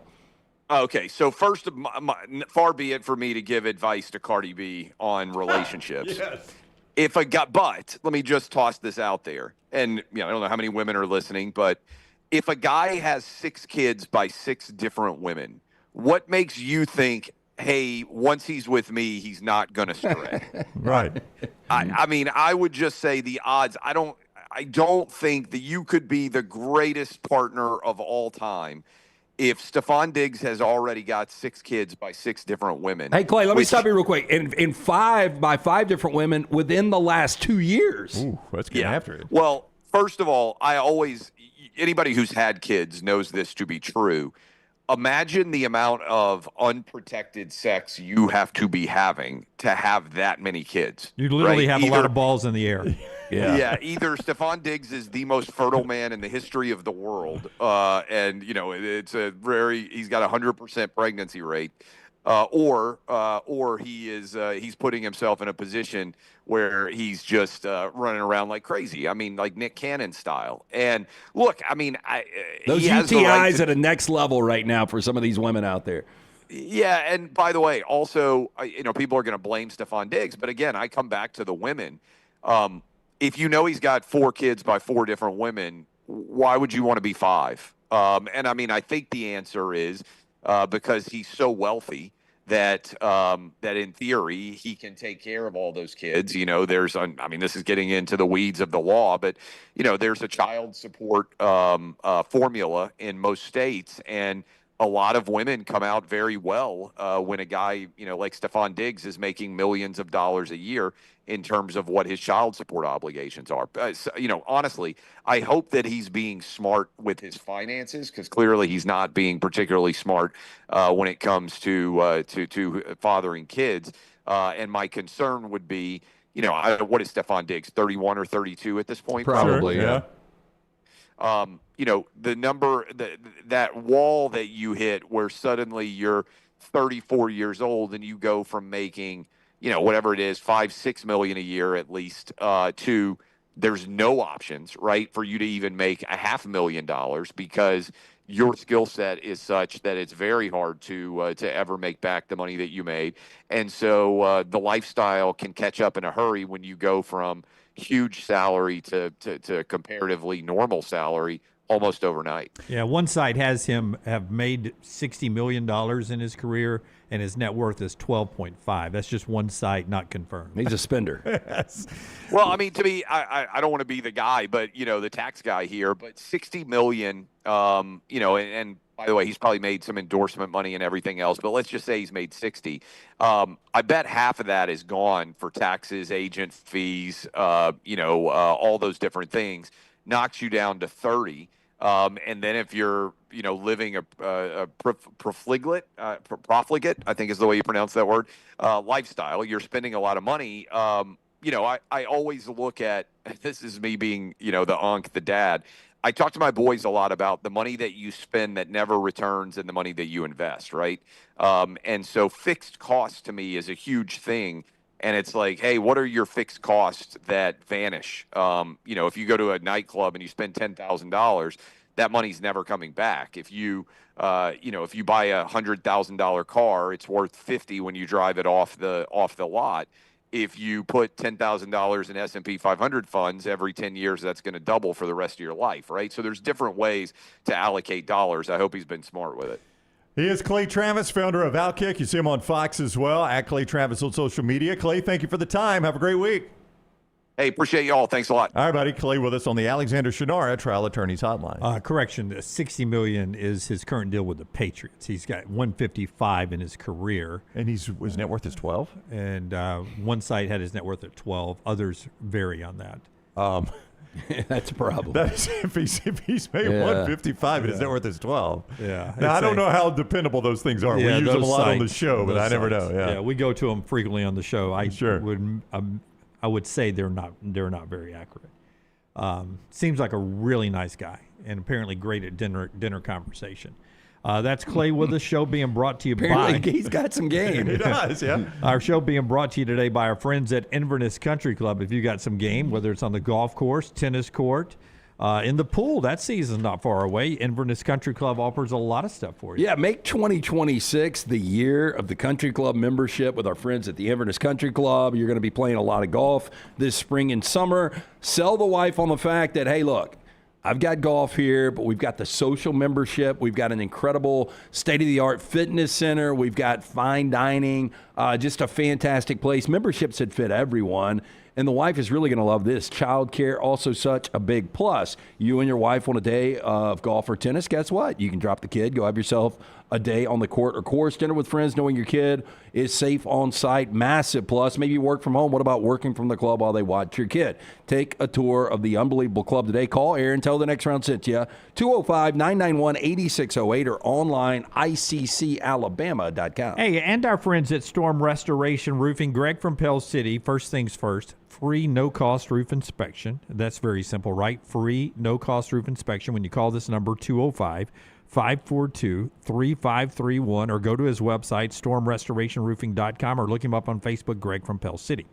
Has several other programs that he wants to help you with. One of them, he's got financing available. He'll work with your insurance providers. Help him out a little bit, though. Maybe before you file a claim, call Greg and let him take a look at your house, whether it's a new roof or whatever, storm damage, and he'll be able to walk you through the process. Maybe if you come to a fork in the road, point you on which way to go. He's great with that, just a really personable guy. He wants to work for you. 205-542-3531, stormrestorationroofing.com. It's got a soft wash program. If you just want your roof to look better this year, he can get it washed for you, and it makes it look great. Really, really good curb appeal if you're about to sell your home. He'll do that for you. 205-542-3531, stormrestorationroofing.com. Greg from Pell City there on Facebook. He and his wife run a great company, locally owned for over 20 years, A-plus rated with the Better Business Bureau. All right. Before we get back to college football, a couple other things going on out there. In basketball, we told you Auburn tonight, home to Vanderbilt. Also got a banged-up Arkansas team on the road at LSU. Purdue and Nebraska, North Carolina, Miami, Wisconsin, Illinois, all happening tonight in basketball. Bob Knight is getting a statue finally at Indiana. A bronze statue is going to be there on campus around the Assembly Center there. It'll be near the statue for the undefeated 1976 team. It's going to be in the South Lobby. I think that statue includes Bob Knight, the one that celebrates the unbeaten 1976 team. I've seen something in my life that looked like it was a statue with Bob Knight up on shoulders. Yeah, I'm surprised he hasn't had one, by now. And if he hasn't, I'm a little surprised they're actually building him one. He deserves one, but in today's culture, it got really nasty on the exit. Beyond nasty. And then just the allegations, man. Until very late in his life would not go back. He finally was convinced to go back I think in President had retired or something like that. Well, Dickie V, I think, really convinced him. Well, there were a lot of people. I think Dickie V and who was his stud player? Quinn Buckner. Is that Maybe. right? Yeah. He was in bad shape when he came back. Yeah. I mean, it was very late in his life when he was already being, his health had already declined greatly.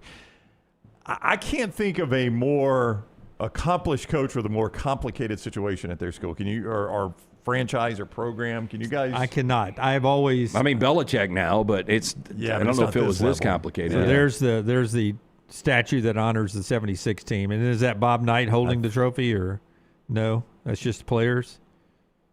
Yeah, that's just players. Yeah, unless he's got shorts on. Yeah, he may have worn shorts. No, I mean I loved him because he was a lot like some of the coaches I had growing up, and sometimes getting your butt chewed is the best motivator. I loved him because he loved America and threw the chair and fought for the Americans in the Olympics. Those were two separate things, I know. though. I'm saying I loved him throwing the chair that day, and I don't know. I just always liked him because he was entertaining. Yeah, and he is so complicated because you mentioned his love for America. Like one of my favorite stories, like the same guy that allegedly choked a player, threw a plant against a wall, was the same guy that in 1984, and I love this story, was the head coach of the United States men's Olympic team. And they won the gold medal. And Hank Iba was one of his assistants. And Hank Iba was the head coach of the 1972 men's Olympic team that had gotten robbed out of the gold medal. Yeah. Time put back on the clock over and over again to allow the Russians to win, the Soviets back then. And when the United States won in 1984, the players come to lift, this kind of old school thing I don't guess happens anymore. They used to lift the coach on the shoulders and carry him off the floor. And they started to do that with Bobby Knight, and he stopped him. He said, you go lift Hank Iba up and carry him off the floor. This is his moment. I mean, that's remarkable. Yeah. That's remarkable. And those were the stories I loved about him. But he's such a complicated guy because would I have gone hunting with him? No. No, you can't think of those stories and not think of the other stuff, Yeah, you're right. Because, he was a dick, but doesn't necessarily make him a terrible person. If you have never watched the outtakes of him doing the golf show, it's unbelievable. It is absolutely incredible. He's all of us on the golf course. Yeah. Hey, by the way, on this this statue here, I'm reading a little bit about it on Indiana's website. Knight requested not to be depicted in that sculpture because it was about the team. Yep. I mean, see, again, he's got so many qualities that you look at and you're like, man, I really, really like that. Yeah. And then he's got so much that he did that you're like, I really can't support that. Now, it's important to note with Arizona's loss last night, Miami of Ohio will either be national champions. Not going to happen. Or we will go another year without anybody matching 1976 Indiana. Yeah, that's crazy. We're going to be going on 51 years, but I don't know if it's ever going to happen again. I mean, when you look at – because it's going to have to be somebody that would come from one of the Power Fours or Power Fives now if you include the Big East. And with the conference schedule you're playing, it's just impossible. Yeah, or Gonzaga at one point we thought maybe. Was it Gonzaga or was it Kentucky that was the closest to getting it done recently? Well, Gonzaga lost to Baylor in the national championship, and they would have closed the deal. And then Kentucky, a little bit before that in 2015, lost to Wisconsin in the semifinals. Right, but you thought they were the best team. I thought Wisconsin was the best team that year, but I did think Gonzaga was the best team when they lost to Baylor. Let's assume they keep winning, which they're in conference play now, so they're – but if you've been following along, they've had a lot of overtime wins and 2-point wins. I think they finally beat somebody's breaks off over the weekend. Marshall, I think. Where do you think they get seated? With their strength of schedule, if they're unbeaten – probably a 3 or 4, See, right? this is what makes them crazy is they could go unbeaten and lose their conference championship game, and it'll be debate on whether they belong in or not. Where they even get in. But, I mean, right now they're 23rd in your current poll. And if you're undefeated, though, I know, but you're still going to be – at that point, you're probably knocking on the door of the top 10, so I think they're a 3. If they're unbeaten, I think they're 8-9. They're in the 8-9 game if they haven't won a game. Just real quickly. Boy, and you will have so many. Whoever the 1 seed is, if it is in fact an 8-9, how much will the 1 seed bitch about playing an undefeated top 10 team in round 2? I think if you really polled them, they'll be you saying, want to. I hope the 9 doesn't beat them. Real quickly, the NCAA net, which they go by, has them 50th right now. 50th. Ken Palm has them 70. Ken Palm and Torvik have them about the same place, like 73, 74, somewhere in there. That's barely in the tournament if they don't win their tournament. I just remember, you remember St. Joseph's, and I know it was a different situation with Phil Martelli, and they had a great backcourt with Delonte West and Jamar Nelson. Were they the overall one? No, but they were 1 seed. They were a 1, but not the overall one. I think they played a lot of. I mean, the A-10 was different. Yeah, the A-10 was different. I think they played some good pre-conference games. But to put this net in perspective, the closest SEC team to them, they are at 50, is LSU at 57. How bad is LSU? Bad. So the net has them in the same neighborhood as LSU. Yeah. Like, I'll give you the teams around them. I don't know how much of these teams you've watched. VCU, Southern Cal are just in front of them. Washington and Seton Hall are just behind them. That's the neighborhood they're living in the net. Like Lenardi, the reason I asked this is I had to look because I didn't know how you seed them. Lenardi has them as an 11. 11, yeah. In a 6-11 game. Keep in mind, though, if not for COVID, Dayton and Anthony Grant, Dayton would have been a number 1 overall seed. Yeah, they were the overall one. Yeah, it was a horrible break for Anthony Interesting Grant. with Miami of Ohio. Michelson viewing menu brought to you right now by our great friends at Michelson, what Tyler and LT are watching. Yeah, 205-969-8100, the number I called in 2003. I was wearing the contacts for about a decade, wasting money each and every year on the contacts and solution. Finally got the procedure done. 2015 vision, still better than 2020. Make the phone call that I made. Ask for Amy. Tell her the next round sent you. She's going to hook you up with a hassle-free consultation. 0 to lose to find out if LASIK is right for you. Dr. Mark Michelson, Dr. Jen Michelson, best in the business. 205-969-8100 or michelsonlaservision.com. All right. Last night I went to the theaters. Shocker. They've been re-releasing movies that are up for different awards. And so last night, I finally caught Begonia. This is the Emma Stone, Jesse Plemons movie that is just all about conspiracy theories. And if you are a conspiracy theorist, you'll really like it. Yeah. Really? It was my favorite movie of the year that I've seen up until this point. I haven't seen all the Best Picture nominations, but, you know, One Battle After Another was great, but I like Begonia. It was the best thing I've seen all year. Oh, I'll put that down because I do like movies about conspiracy theories. The Emma Stone Super Bowl commercial made me think of Lance. She kept doing something on her iPad and it wouldn't do the way she wanted it. She would throw it against the wall and have to get a new one. It was well acted. Yeah, I don't know if Dunaway or Brown would like it. I mean, what do you think? Well, Dunaway's going to watch it. Begonia. Oh, I don't know. Oh, you just wrote it down. Seemed like a good part of the show. Oh, okay. Yeah, no, definitely not for either one of them. It is very weird. These two idiots try to kidnap a very wealthy, like, tech wellness CEO. Yeah, she's a ball breaker, man. Yeah, because they think she's an alien, and so they're interrogating her for most of the movie. Yeah, not giving anything away because you've seen it on the trailer. They shave her head immediately.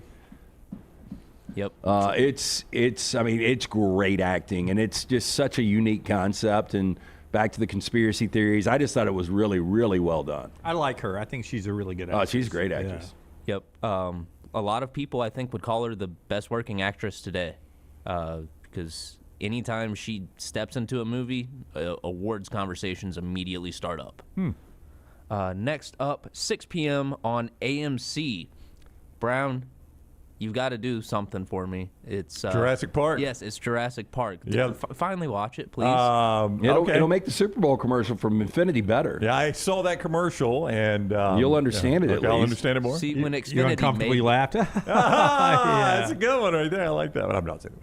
See, when Xfinity made that commercial, they were like, all right, we'll base it off of Jurassic Park because literally everyone has seen that. Anyone who looks at this commercial will know exactly what we're trying to do. I mean, what do you think our population has seen Jurassic Park? Do you think it's 85%? No way. Not our of the people who watch and listen to the show, I'd say 85%. Yeah, I mean, I think people that watch movies has got to be 85%. But our population wouldn't even, I don't even think it'd get over 50%. I think for U.S. population, it'd probably be about 50%. And if you, I don't know. And if you like when was raise the movie the out? age range, 93. If you raise the age range a little bit more, I think it goes up. Yeah, that's what I'm saying. When you go population, and it was out in 1993. God, it still holds. That's a lot of people, man. We're talking 300 million people, 350 million What is people that, in the 33 years ago? Is that what that is? Yep. 33 years ago. So people, movie-going age, we'll just say you've got to be over 43 to have seen it in the theaters, right? Yeah? Yeah. That's I'd fair say enough. so. Yeah. Be about 10 years old going to see Jurassic Park. That is cutting. That's cutting out a it's lot got a of lot the of people, population, yeah. man. I'd still think enough people have caught it through reruns and just it being such a cultural juggernaut. Finally, on today's viewing menu, if you're looking for a family menu, Netflix has added the How to Train Your Dragon remake to its catalog. I thought it was actually pretty solid for what it was. It kind of... It's not anime. It's more like what you get with the Polar Express. It's that weird, not really animation. That was the original one. The original one had that weird 3D CGI animation. This one is live action with CGI dragons, and it's a pretty faithful recreation of the original movie. And a lot of people were worried that they would change a lot of different stuff in the story or change how different characters are depicted, but it was overall pretty faithful. So I'd recommend it if you're looking for something to watch. I've lived long enough to have a remake of How to Train Your Dragon. Yeah, isn't that crazy? Yeah, that's nuts. Have you guys, and I don't know if you remember this, but Sean brought it up years ago, I'll Be Gone in the Dark. It's a standalone one season on HBO. Michelle McNamara, she was the crime writer. You know, you've got all these online crime sleuths. And she was writing this book on the Golden State Killer. And he was one of the biggest serial killer rapists in U.S. history. And it was an unsolved case for like 30 years. It's 7 parts. I started watching it again because Maddie had never seen it. It came out in 2020. It has got the biggest plot twist I have ever seen in any show. And it is absolutely incredible for a standalone 7-part. If you like true crime, I mean, she was one of the best true crime writers, and I'm not going to give you what the plot twist is. If people have seen it out there, you'll probably see it in the chat. It is incredible, and so I am revisiting that right now. So I highly recommend that. Season 4, Lincoln Lawyer, knocking it out of the park again. All 4 of those stand on their own. Fantastic television. I did watch the first Burbs on Peacock. How was it? It's got some characters have potential. I'm going to need a good second episode to keep going. I can't get sold on it. Lincoln Lawyer, I saw the movie, and I hated it. Oh, it's so much better in the movie. Yeah. Who's the lawyer in this? Not McConaughey. Okay. I don't know his name. But he's a good actor, though. All right. Yeah, I enjoy it. It's good bubblegum television. The Pit is turned a corner. It's really good. Not back until Thursday, though. Really good. You see the new episode? No, the most recent one is... You're going to need to stand back. Oh, yeah. I did. I covered my eyes, and my wife told me when it was clear to watch. Yeah, that's disgusting. Yeah. I knew it was coming. What? Yeah, I knew it was coming. All right, that's what Tyler and LT is watching, brought to you by our friends at Michelson. The show's also being brought to you by our friends at Gutter Cap. My man, C. Stu. He's ready for some LSU football this year. He's also ready to help you correct a problem in your house. If your gutters haven't been capped, there's a chance they're clogged up right now. Yes, cap it, don't snap it. It's a dirty, dangerous job. The last thing you want to do is get on the roof, you slip, you fall, you snap the neck and die. No good to the wife or kids. Make the phone call, 205-823-2212. Chris Stewart will come out, give you an absolutely free estimate, and you will never have to clean those gutters again. Gutter Cap's patented aluminum cover system fits over most existing gutter, keeping everything out but the rainwater. Keep the gutters clean and free-flowing. The answer is Gutter Cap, 205-823-2212 or guttercapbirmingham.com. Follow Scott Forrester on Twitter at ScottForresterTV. Hop in. Injured in an Uber or Lyft? Here's the problem. Was it the driver's fault? The other car? The app company? Good luck figuring that out while you're trying to heal. Alexander Shinar Trial Attorneys, they've got a guy for rideshare accidents. And here's the best part. They don't get paid unless you do. You heal. They fight. One call, 659-777-7777. Or visit alexwins.law. Alexander Shinar Trial Attorneys. Because rideshare accidents need an experienced team. Physical office is Birmingham. To everyone who craves a fresh meal made just for you, let our team member Jacob share what's special about Culver's. In Wisconsin, our food comes from the heart, and taking the time to handcraft your meal with care is how we've always done it at Culver's. It's why your Butterburger doesn't touch the grill until after you order. Come to Culver's and let us serve you a Butterburger made special just for you. From Wisconsin with love, welcome to Delicious.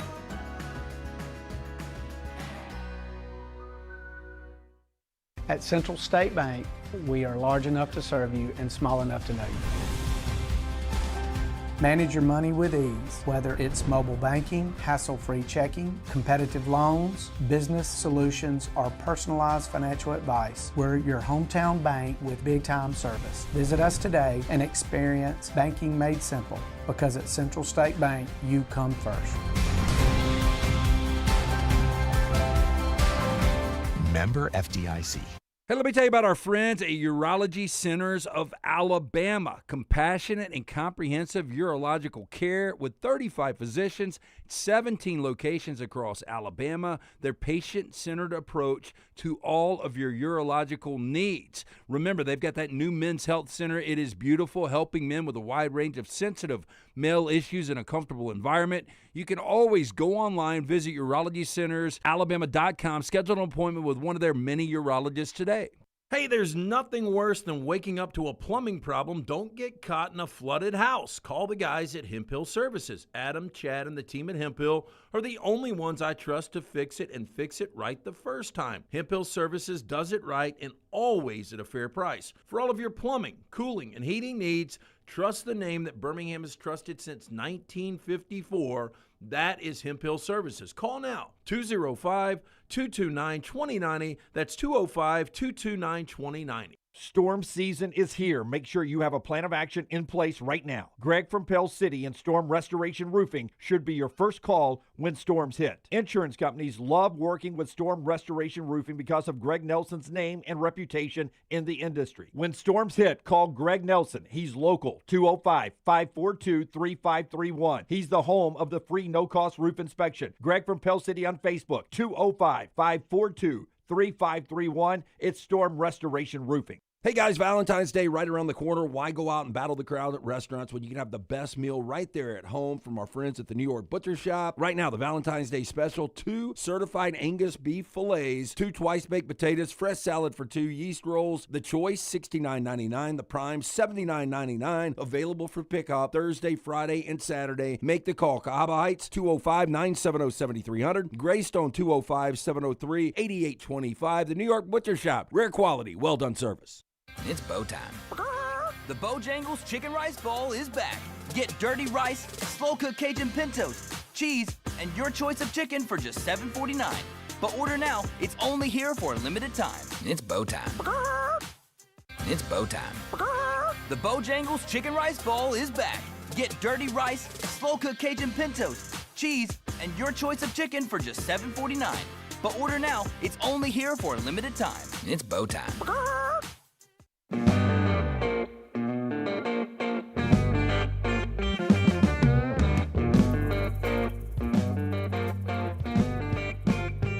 Back with you on the next round as we roll on today. Before we talk more college football and the spotlight, let me tell you about Way to Wellness. I'm working through, you hear me talk about protein bars all the time? I'm working through one of those right now. This is like a brownie covered in chocolate with a little nougat and caramel drizzled on it. Oh, heck yeah. Can I have that last bite? Nope. That's how good it is. I eat those to keep from bad snacking. I have one during my work week. I have one for breakfast and one right here in the middle of the show, usually in the 10:30 break, which carried over into this commercial break. My mouth will water now the entire time because I have that delicious chocolatey protein-infused bite sitting in front of me.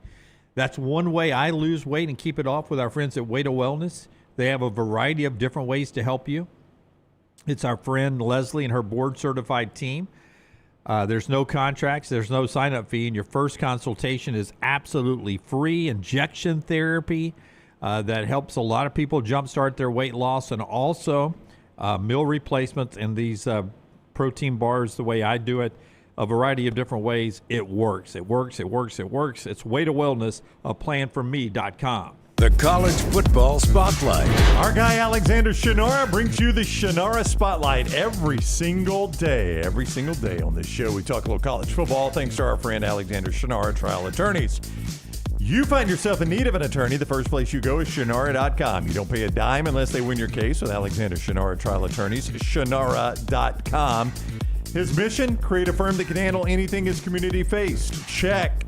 They handle not just personal injury claims, you're well aware of that, but also claims for fire and storm damage, bad drug and device claims, disability, workers' compensation, and a host of other claims. When you find yourself in need of a lawyer, call the Alexander Shannara Trial Attorneys. You pay nothing unless they win your case. Shannara.com, Shannara.com. Our buddy Brandon Marcello learning that North Dakota State's payment to the Mountain West for moving in of $12.5 million will actually be spread out over 6 years, making it a little bit more manageable. Front heavy, but spread out over 6 years. Got the payment plan. So not so bad there. What is the Mountain West Conference getting? Any interest on that? Probably. What is interesting, speaking of interest, Nevada Sports Net shows us that North Dakota State could instantly contend for the group of 5, now group of 6 playoff spot. At the end of last year, and using the Sagarin rating, North Dakota State finished 40th. Remember, they were the number 1 seed in the FCS before Illinois State knocked them off in a major upset. In the Mountain West, of the teams remaining, the closest team to them was UNLV at 74. So with strength of schedule and everything factored in, North Dakota State was 40th. UNLV was 74. Well, you're saying, well, Jim, all the good teams left the Mountain West and went to the Pac-12. Some of that is true. Of the new Pac-12, the highest, this from Nevada Sports Net, the highest rated Sagarin team was Washington State at 57, 17 spots behind North Dakota State. Boise State was 61. Only 2 teams were ahead of North Dakota State in the Sagarin that do not play in Power 4 conferences. One of them was James Madison. The other one, Tulane? You would think so. Tulane was right behind them in the Sagarin. The other one was Alex Golish's USF team. Oh, how about that? Well, I mean, look, it wouldn't surprise me at all. You look at CUSA, Kennesaw State did it in, was it year 1 or year 2? Turned it around really quickly. Yeah, I'm talking about they won CUSA, and then James Madison in the Sun Belt, that was year 1 or year 2. Yeah, year 2 for Kennesaw State. I think it's a little further down the line for James Madison, but maybe it's year 2 or 3. But Kennesaw State was in a bad spot. I mean, they were terrible. They were terrible their first year, and they turned it around in year 2. I mean, they're out of conference. They don't have their conference schedule yet because they're playing this year. Yeah, it's this year. Yeah, this year. They don't have their conference schedule yet. The Mountain West has not even assigned who they'll be playing, much less when. But, I mean, they're as good as anybody in that conference, I think. I mean, the Sagarin rating said they were last year, right? Their out-of-conference is Incarnate Word. Now, it's on the road in San Antonio. Incarnate Word, East Tennessee, Central Arkansas on the road, and Austin Peay. So they do not have a challenging out-of-conference feel like schedule. They're 4-0 there. Yeah, I think they can handle those 4. I mean, they got a legit shot, I would think, of winning this conference and perhaps even being undefeated. Now, I don't think that gets you in the playoffs out of the Mountain West, especially with that out-of-conference schedule. But if you have a bunch of 8 and 4s, you never know. You never know. Keep in mind, I don't think they're eligible for a bowl game or to win the Mountain West in their first year in the transition year. You're probably right. But you no longer, remember that little blurb, you no longer have to be a conference champion to be in the playoffs for that group of 6 spot. So keep an eye that North Dakota State could thread a needle and end up being that team this year. Out of conference would be a killer. I mean, they won't play anybody anywhere sniffing the top 25 this year. So even undefeated, it'd be hard on them. They're the Miami of Ohio. I think I saw somewhere they're like 6-4 in their last 10 Power 4 games. Oh, yeah, you don't schedule them. Well, now they're, FBS team, but boy, there was no reason to schedule them if you were an FCS team or if you were an FBS team and they were playing an FCS. That was a dumb schedule. I think that included a win over 13th ranked Iowa on the road. I remember that game? Yes, I do. Interesting. That's our spotlight today. A couple of more college football notes before we get to the top of the hour. Steve Spurrier giving a little advice out there. That advice brought to you by our friends at Hemp Hill. Our advice to you, as always, if you've got any heating, cooling, or plumbing problems, to call Hemp Hill. Yeah, look, not ideal when these situations pop up, but you want somebody that is dependable, somebody that has been trusted right here in the community since 1954. That is Adam, Chad, Andrew, the guys at Hemp Hill Services awaiting your call. Whether you experience plumbing, heating, or cooling issues, home or business, 205-229-2090 or hemphillservices.com. Okay, so if Steve Spurrier is going to give any advice to a sitting college football coach, who do you think it is? If you've seen the story, please do not answer. say I passed because I've seen the story. I have seen the story. My first guess would have been John Summerall. He likes to comment on things about Florida. Yeah, my second guess would be Shane Beamer. Okay, those are reasonable guesses. Those are I think he has offered Summerall some advice and a lot of compliments. Yeah. He decided to, in a great interview with, I think, a station out of Greenville, South Carolina. I think it was YAF or something like that. Forrester, can you see? It's a Zoom call that he did with a group of reporters for the South Carolina Sports Hall of Fame. Okay. Oh, okay. South Carolina Sports Hall of Fame, folks. Of course, longtime coach there at South Carolina. Wow. Is it Dabo? It is Dabo. Steve Spurrier has some advice for Dabo. They used to butt heads in that rivalry a little bit. What do you think the advice is from Steve Spurrier to Dabo Swinney? Here it is. I was curious if you heard Dabo Swinney's comments from a few weeks ago talking about tampering and Ole Miss re-recruiting a player back into the portal after he'd already signed at Clemson with a scholarship. If you had any thoughts on the direction that some of that is happening in college football. I thought by now somebody would have told Dabo, there ain't no rules anymore. There's no rules. I hear these people talk about it all the time now. There's still on the books, I guess, back there about you can't do after this date or that date. Gosh, basketball, they got pros coming back to playing college there. So I don't know. I don't know if they're going to ever, enforce any rules now or not. But I think Dabo has learned now he's got to start paying his players just like everybody else is, or you'll get left behind. So, but anyway, there's. You can complain, but I don't know how good it's going to do. Yeah, somebody I thought by now would have told Dabo, there ain't no rules anymore, Dabo. There's no more rules. That from Steve Spurrier there. I mean, you hear the frustration in all the coaches that, we don't even really know. The rules change so often and they don't get enforced. We don't even know what's what. I mean, I think Spurrier's really right. Are there any rules? Now, this is coming on the heels of actually the NCAA getting a win in court yesterday against Alabama, but still. I mean, what is really important right now with programs? I mean, obviously NIL, but having a general manager that can balance it. Dabo needs a dog. He needs somebody that, look, I mean, if there's not rules, then you don't have to abide by anything. Go out there, spray the board, get who you can get who you can get, how you can get them. I got the feeling Dabo was just going to be so bullheaded and stubborn to try to do it his way, but he is coming around. I mean, he was much more active in the portal this year. He can't keep getting players if they don't have NIL. I mean, guys are not going to go play there for free. So obviously he's participating in the NIL, even if he doesn't trumpet it as much as some, or if it's not as obvious. He did do one thing. I don't know if you guys saw this, but he got a player from Oklahoma in the transfer portal. And there were a lot of Oklahoma fans pissed about it because they thought there was kind of a gentleman's agreement between he and Venables, like, look, we're boys, let's don't rob from one another. That's here. right. But he got a player in the portal from Oklahoma, so even Dabo now, I mean, of all the people that I thought wouldn't get crossed with somebody on a portal player, Dabo was probably at the top of the list. Yeah, but, those agreements, they don't last forever. And I don't even know if Venables there was. has been there a long time, and, I can tell you chicken finger places that had these winks and nods, and now all of a sudden they're building in everybody's backyard. They're building one right there on 280. Yeah. I don't know that there was an actual handshake agreement or verbal agreement between he and Venables, or if it was just a supposed gentleman's agreement or whatever. Yeah. But I know Oklahoma fans were wound up about it because they're like, man, at Dabo, you're going to come get one of your guys' players? By the way, I drive by that chicken finger place every day hoping it's open. What's the holdup? I've never had it before. Yeah. I have. You have had it. You have had it before. Yeah, it was just under a different name. Yeah, I would tell you that I don't know, but it's been built a while.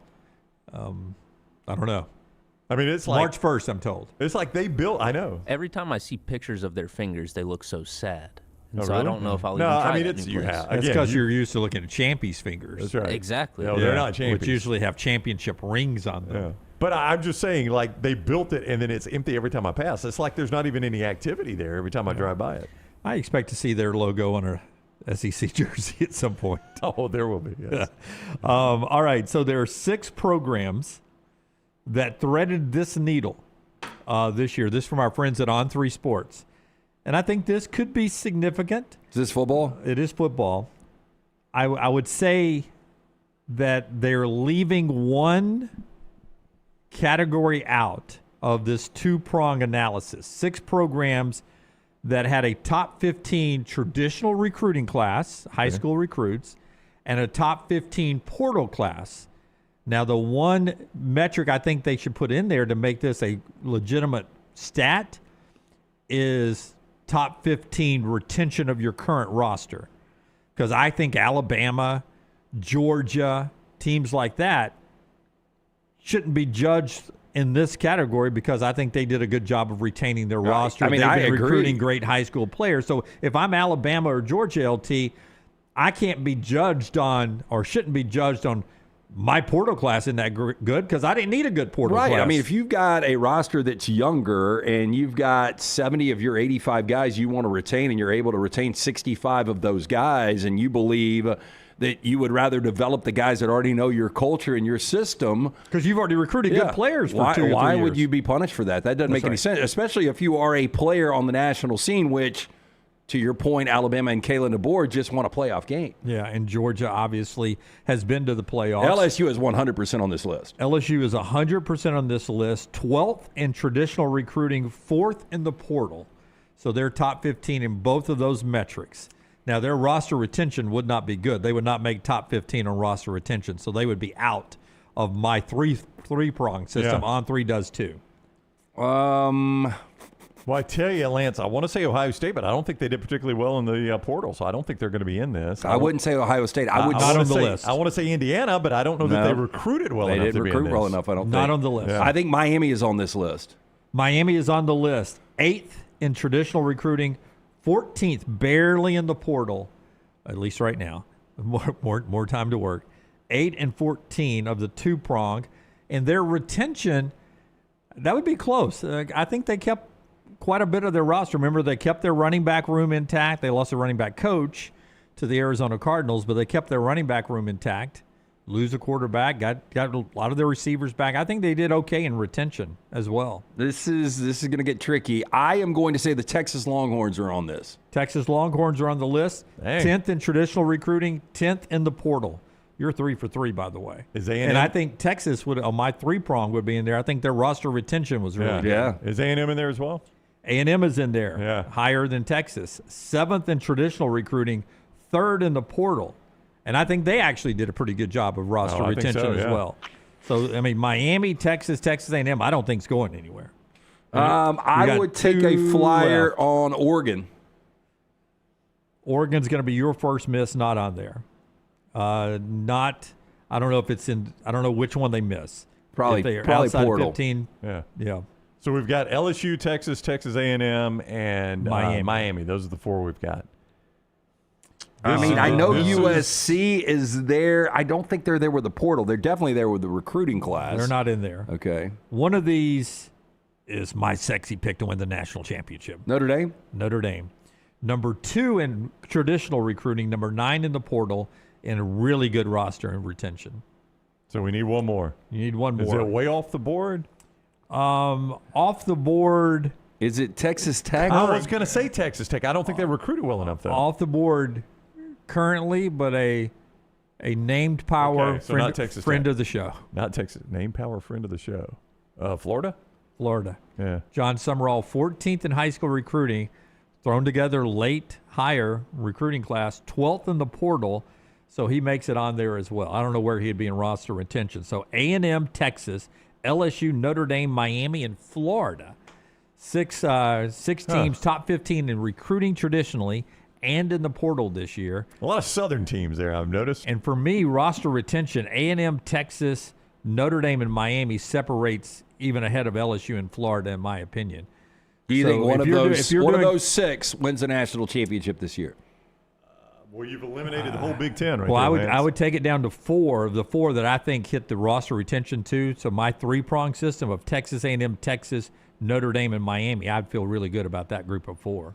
I feel good about Texas and Notre Dame, but I do need some Big Ten flavor in there. Yeah, I mean, you've eliminated the whole Big Ten. They're doing a T-shirt right now because they've won 3 straight. Yeah, but if you could only take one Big Ten team, do you take Indiana, Oregon, or Ohio State? Ohio State. I'm still going to buy brand and go Ohio State. Yeah, I mean, they do have the best receiver back. Yeah. They've got a proven quarterback with seat time now. A coach that almost never loses. Yeah, I think this Oregon team's about to they're sooner or later they're going to win one. And they got Dante Moore back. That's huge. At some point, I'm going to quit believing in Oregon to do it. I'm with you. I keep thinking that, Lance, but they keep getting close, and then blown out, So I don't know. Feels like a Notre Dame year to me, in my opinion. I just wonder how frustrated Alabama fans are. They're never on these lists.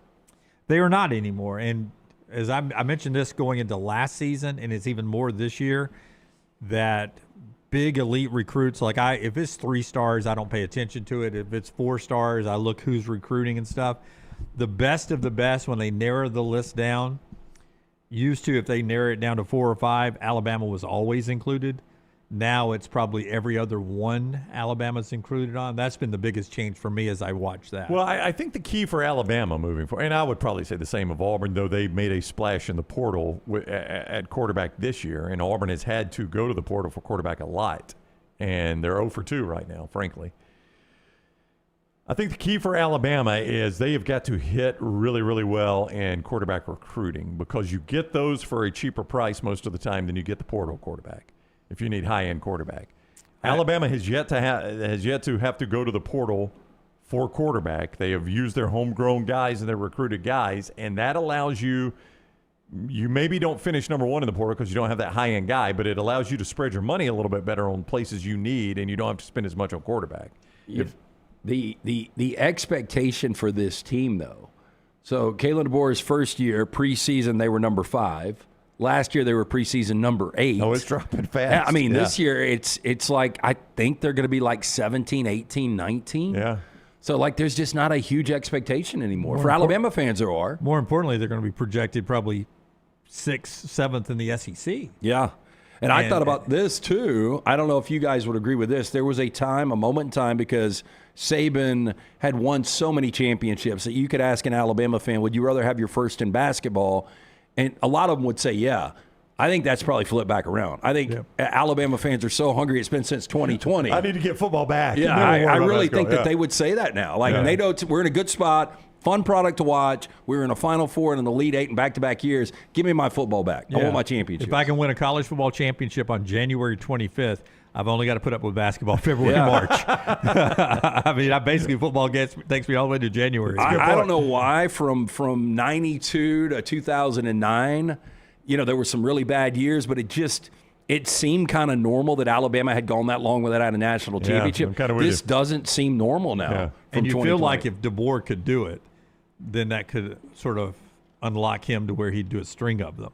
Yeah, or at least be, in the mix that Ohio State and Georgia are in. And it would show you he could do it with his system. That's my point. The system of the I love the way they're doing it. Player acquisition system. Yeah. It's like, okay, we're going to focus hard on getting, a handful of really high-paid players, a lot of, but you see above average pay. You see my point. They haven't had to do quarterback yet. That's right. where you spend so much in the portals when you got to go high-end quarterback. Happy birthday yesterday to Ryan Williams, by the way.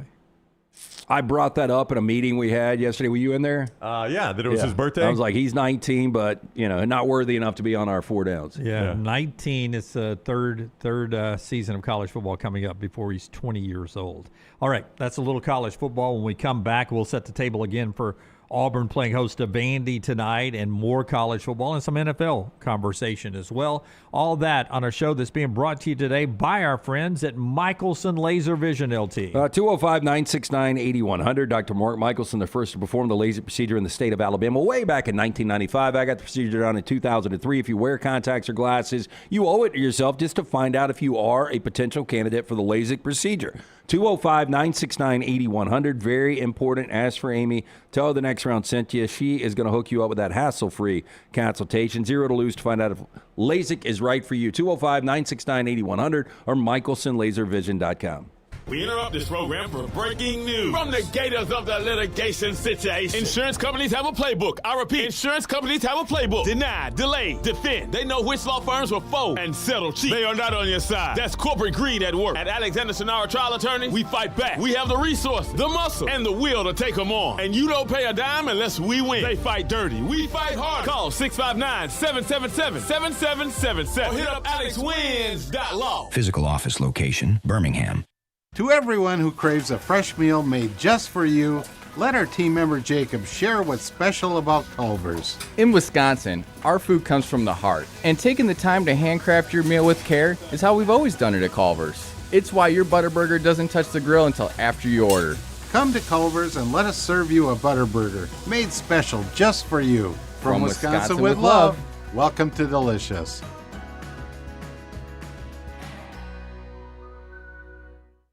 At Central State Bank, we are large enough to serve you and small enough to know you.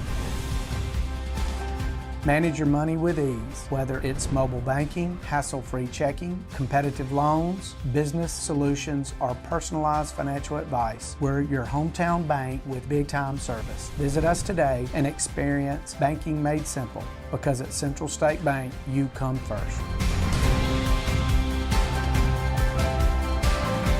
Member FDIC. Hey guys, Valentine's Day right around the corner. Why go out and battle the crowd at restaurants when you can have the best meal right there at home from our friends at the New York Butcher Shop? Right now, the Valentine's Day special, 2 certified Angus beef fillets, 2 twice-baked potatoes, fresh salad for 2, yeast rolls. The Choice, $69.99. The Prime, $79.99. Available for pickup Thursday, Friday, and Saturday. Make the call. Cahaba Heights, 205-970-7300. Greystone, 205-703-8825. The New York Butcher Shop. Rare quality, well-done service. Remember the name Way to Wellness if you're battling weight loss in your life. I'm Jim Dunaway from The Next Round. There was a time I was over 216 pounds until Way to Wellness helped me lose 45 pounds, and now for over 2 years, they've helped me keep that weight off. Here's their website, aplanforme.com, aplanforme.com. That's a great name for a website because there's no cookie-cutter plan. Everything is designed specifically for you. No contract, no sign-up fees, and your first consultation is free at Way to Wellness. Hey, there's nothing worse than waking up to a plumbing problem. Don't get caught in a flooded house. Call the guys at Hemp Hill Services. Adam, Chad, and the team at Hemp Hill are the only ones I trust to fix it and fix it right the first time. Hemp Hill Services does it right and always at a fair price. For all of your plumbing, cooling, and heating needs, trust the name that Birmingham has trusted since 1954.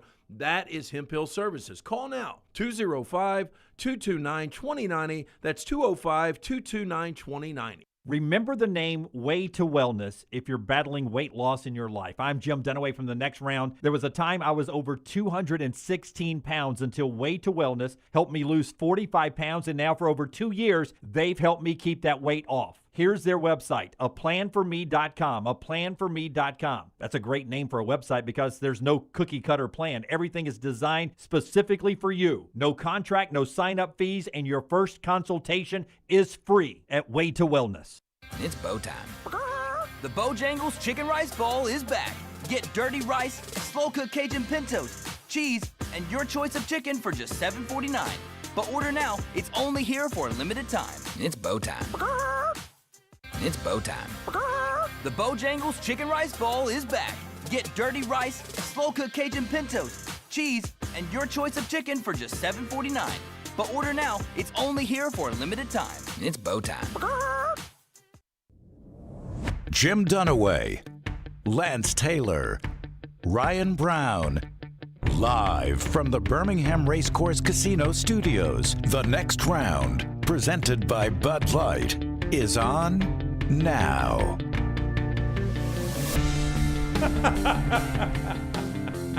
Final hour of the show brought to you by our friends at Champy's World Famous Fried Chicken. Champy'sChicken.com. A great place to swing by and get happy-looking chicken fingers. Is that right? Happy chicken fingers? Yeah, happy-looking chicken fingers. That's right. They got rings on them, you said. Championship rings. Like you can see that chicken finger down at the bottom of that plate. It's happy. It's pointing up, right? See, we need Sterling. We need to open a Champy's on 280. I've told him this. Yeah. So like I told him at least twice a week I will be there. When you say we. Well, I mean, Sterling Oh, needs okay. to open Okay, I was a just- Champy's World Famous Fried wanted to Chicken be on Highway clear, 280. Yeah, I think Sterling would be glad to manage it for us if we decided to Oh, open it. yeah, maybe. I wondered what the we was. Yeah, well, he's got his own location for over 10 years at the same location, Highway 119 in Alabaster. Go by and see Sterling and the crew. I mean, just a great atmosphere there. It's a great happy hour, and you go by there and you enjoy a great meal, lunch, or dinner. You can go easy to go, championschicken.com, take it home, watch all the basketball you want to watch on the weekends, or the golf, or the Daytona 500 this weekend. All that happening for you with our friends at championschicken.com. Can I bring up one thing real quick based on the Super Bowl? It was just, I don't know what direction you're going, just real quick, because I wanted to get you guys' opinion on it. Okay. Because I think y'all like Tony Dungy. I'm not a big Tony Dungy fan. I like him, what he did for my Tampa Bay Buccaneers. Yeah, I mean, I've always liked Tony Dungy. Seems like a class guy. So he has been asked twice now on the NBC panel whether or not he voted for Belichick, and he refuses to answer the question, which is basically saying he didn't vote for Belichick. But now he does say that they agree not to release their vote. He did say that in the one. But how many of these other guys have been like, I voted for Belichick? They have, but Dungy was like, I know other people have said it, but part of our agreement is we don't reveal who we voted for. That's an agreement that I made with the Hall of Fame when I was asked to be a voter. And he goes, I'm not going. And I agree with you. Yeah. It looks bad, but he does at least say, because I don't know which interview you're referring to. It was one of the pre-games for the Super Bowl. They're standing up in some odd place. I don't know what the background was, but it's he and Rodney Harrison, and it gets a little awkward. Yep. Because Rodney Harrison obviously played for Bill Belichick. And Harrison's like, I mean, I don't know how y'all are voting, but if Bill Belichick's But I mean, he could. The obvious thing, he could just be like, he's the greatest to ever do it. He's an obvious Hall of Famer, and then that would tell you that he voted. Well, it just sounds to me yes. like he didn't vote. Which, why would you not vote for Belichick? Yeah, I don't know. I thought the same when he answered it the way he did. I thought, I wish Dungy had said, "Listen, I made an agreement when I took my vote that I was not going. They asked me, or I had to sign whatever it is." To not reveal who I voted for. I'm not going to reveal who I voted for. But here's what I would say, Rodney. Bill Belichick's the first ballot Hall of Famer. And then you know, okay, you voted for him. There is a way to do it. So it tells me he didn't, which is weird. I kind of agree, which is odd. But I do like Dungy, but that is an odd stance to have. And it feels like it's a little bit of a petty stance. I don't know what he's got against Belichick other than the fact that they were in the AFC at the same time for a bit, and Belichick was the better of the two. He kept Dungy from a lot of rings. Yeah, he probably kept Dungy from 2 or 3 rings. But do you feel like if you played by the rules and you never did the Spygate thing and you felt like that they somehow illegally had your signs and things like that, and that may have cost you an AFC championship game here or there, I just wish would that piss you off? Well, it would piss me off, but I just wish he would be a little more transparent. Like, yeah, I'm just saying, because I don't even think it would be petty if he came out and he was like, "Hey, look, factually, our staff worked our asses off." And he always had an upper hand because he was doing things below board. I would have much more respect at that point. Yeah, I'm just saying we're not defending a guy who never went over 55 miles an hour. Oh, no, there's no doubt. Oh, yeah. Yeah, if he had a clean record, he's in. He is the greatest to ever do it on the NFL level. He's the greatest as far as the Super Bowl wins and all of that. But he didn't do any without Brady, and he did it at times outside the rules. Yeah, but I mean, you would agree, and I think we're all in agreement with this. The PEDs, like, there's not a Hall of Fame without Roger Clemens or Barry Bonds. I mean, these guys, I don't care if they skirted and colored outside of the lines, they still were the best to do it. Yeah, I'm with you on that. I've never minded because, again, this comes back to some things I've said about the Bediako situation. I'm in this for the entertainment. Like, I don't care Major League Baseball really who wins or loses. I just want to be entertained, and those guys entertain me. So I view it from that standpoint. Yeah, so I just wanted to throw that out there. I wanted to see what y'all's stance was on that. I appreciate that. Clint Kubiak officially now with the Raiders, 3-14. Onside kick could be replaced early as next year. They're going to look at it again this offseason. They're going to do the action play? 4th and 13, yep. I like it, and here's why. We've changed the kickoff so much. There's obviously no surprise onside kick now, so you've eliminated the surprise onside kick. So why even keep the onside kick? Because it's virtually of safety issues. 10%. They got 10% right. Now it was less than 10%. Oh, it's way low in 5 the NFL. out of 82 or something like that. It's impossible now. And, Collinsworth brought it up on the broadcast on Sunday. Like, one of the greatest plays in NFL history, especially in the Super Bowl, was the onside kick to start the second half to steal a possession. But you'll never have it again because that was a surprise when you can't even do that anymore. Yeah, and that's what sucks. Like, do we have, like, evidence that people were getting hurt on onside kicks? Yeah, I would like to know if how much the kickoff rules have changed the injuries on actual kickoffs. Massive collision in the Super Bowl. That one on one kickoff. The defender and the returner collided. No, both of them were stunned. Had to take a commercial break. They're still, and we had the first play of AFC Championship game. No, I think it was Buffalo and Denver. I think it was divisional. Was it? Yeah, But it was I think the it was one- that it was kickoff. in Denver, though, Yeah, yeah. so you're still getting those violent collisions. My point is, like, I've never seen those violent collisions on an onside kick. And I think the surprise element, I mean, one of the greatest we've ever seen was what Sean Payton did. One of the greatest we've ever seen at the collegiate level was what Nick Saban did stealing possession. I mean, that is like masterful coaching, and now that element is completely gone. Yeah, both those in the championship games that are added to them. I think there are massive collisions on the onside kick, though, because you've got. Well, they've tried to eliminate that by saying the kicking team can initiate contact. You just now. don't have enough runway to really get that momentum going. Well, you used to though. do, like, you would bounce it up in the air, and as the guy's going for it, you're like, just blow him up and see That's what right. happens. And now by rule, you can't do that. You can't be the one to initiate contact. The action play, you know, some of these spring leagues have used, I think the USFL does, or the UFL now does still. For those that don't know how it works, it's 4th and 13. If you convert it, I think they do it on the 25. Am I right about that? Or the 30? I thought it was the 30. But it's 4th and 13, so if you make it to the 43, you just keep the ball and keep going. Wherever that play ends up, you've got a fresh set of downs and you go. I mean, to me, that's a better way of doing the onside kick. Is kind of a weird play if you think about it. This is more of a football play to me. Yeah. So that's the pro football. Jumped into that quickly there. When we come back, on the other side of you telling us about Crane ULT, I've got some interesting college football, including one potential top-paid quarterback who took less to stay at his school in the SEC. Yeah, our friends at Crane U want to remind you that if you need crane training, you can get it today from our friends at Crane U. If you're looking for a new career or need further training to advance your current one, our friends at Crane U offer the comprehensive, state-of-the-art, fully stocked training facilities from mobile cranes, overhead lifts, forklift training. If you want to use your own equipment, team at Crane U will come to you. On-site, on-location training offered nationwide. Make that job easier, job site safer. Crane U also offers certification, safety inspections to ensure the safest environment possible. CraneU.com for more information or call 855-CRANE-U. When you call 855-CRANE-U, mention the next round, 10% off all the great services from our friends at Crane U. All right. Yesterday, Feinbaum talking on his show about Ohio State, Alabama in the future, Brownie, that could be a home-and-home series that goes away. Don't know if that ends up being true or not, but on my surprise level, with 100% me being totally surprised, if Ohio State and Alabama's regular season home-and-home goes away, that's going to be down around 10% for me. It's not going to shock me at all. Well, it starts next year, not this coming football season, 2027. Let me be clear on that. It starts in 2027.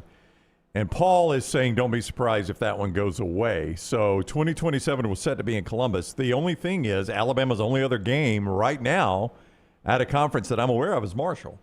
So they don't meet the SEC's criteria currently if the Ohio State game goes away of playing an SEC schedule plus another Power 5 team. The next year in 2028, they also have a road trip to Stillwater to play Oklahoma State. So you would at least still meet that criteria, and you also play Tennessee Martin. I mean, it's going away. You think so? Yeah. See, the question would be, well, what do you got to do in 2027 is the question. The question would be, by the time we get to 2027, is that still a rule in the SEC Is it even a mandate? if the Big Ten doesn't jump on board and mandate that their teams have to play a Power 4 squad? Yeah, Because right now they don't. I don't think it will be a mandate anymore from the SEC, just guessing. And, you know, it kind of sucks because I think we were so excited about the 9-game schedule. But if you go to the 9-game schedule, based on what we've seen over the last couple of years, there is absolutely no reason to schedule these out of conference. Yeah, I think 2027 initially had that West Virginia game in there. There was one of the, I can't remember if it was the home or away, that got canceled. That West Virginia series got canceled. So I think that was the other one that was in there in 2027, if memory serves. This is unfortunate. And, I mean, you guys tell me 2029 at Notre Dame and Oklahoma State. Do they play both those? I would imagine if the Big Ten doesn't do the right thing, I'll start treating them the way they treated us about 9 games. Yeah.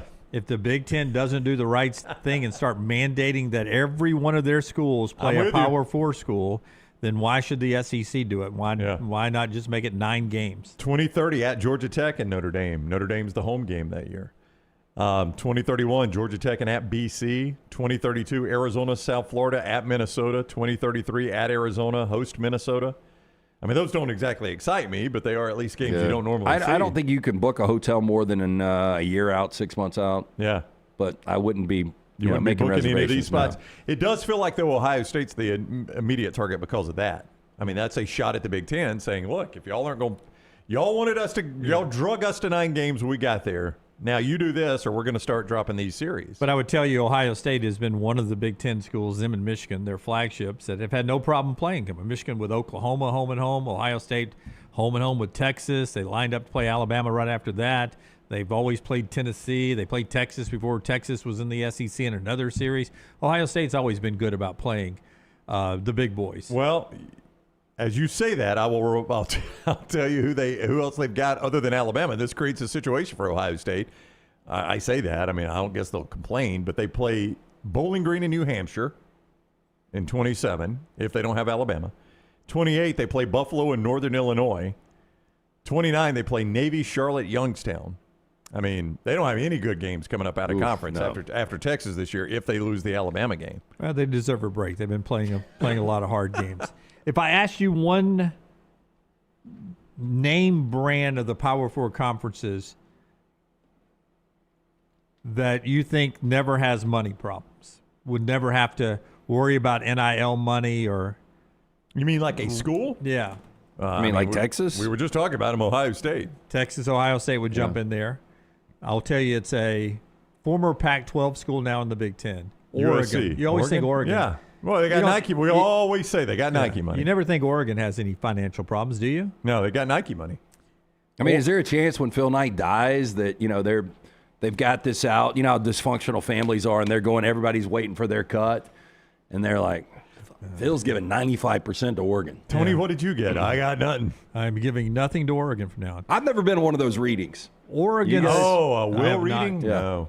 I've got a will. Oregon season tickets for next year, 15.33% increase across the board. Not just certain sections. From the cheapest to the most expensive, up 15.33% next year for Oregon. That's all NIL.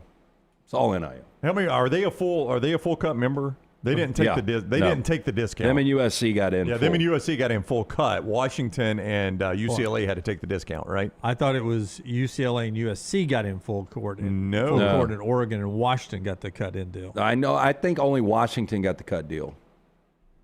I thought it was Oregon and Washington because I think it was initially announced USC and UCLA are joining. Maybe. And then it was after that Washington and Oregon said, ho, we want in too. I know for a fact Washington is not full-fledged. I don't know why Oregon would agree to that. 15.33%. I apologize. Oregon is on a reduced half-share revenue, which is approximately 30 to 50 million. That's a pretty big gap, but that's what it says here. Their athletics generated $185.4 million in fiscal year 2025. No. $185 million. Ohio State, who's in the same league for the first time, went over $300 million. Yeah. Well, I mean, they're a pretty good distance behind Ohio State then, yes. So I just never pictured that with Oregon. So when you talk about hiring Dan Lanning away at some point to come back to the SEC, I almost said Alabama, I meant the SEC.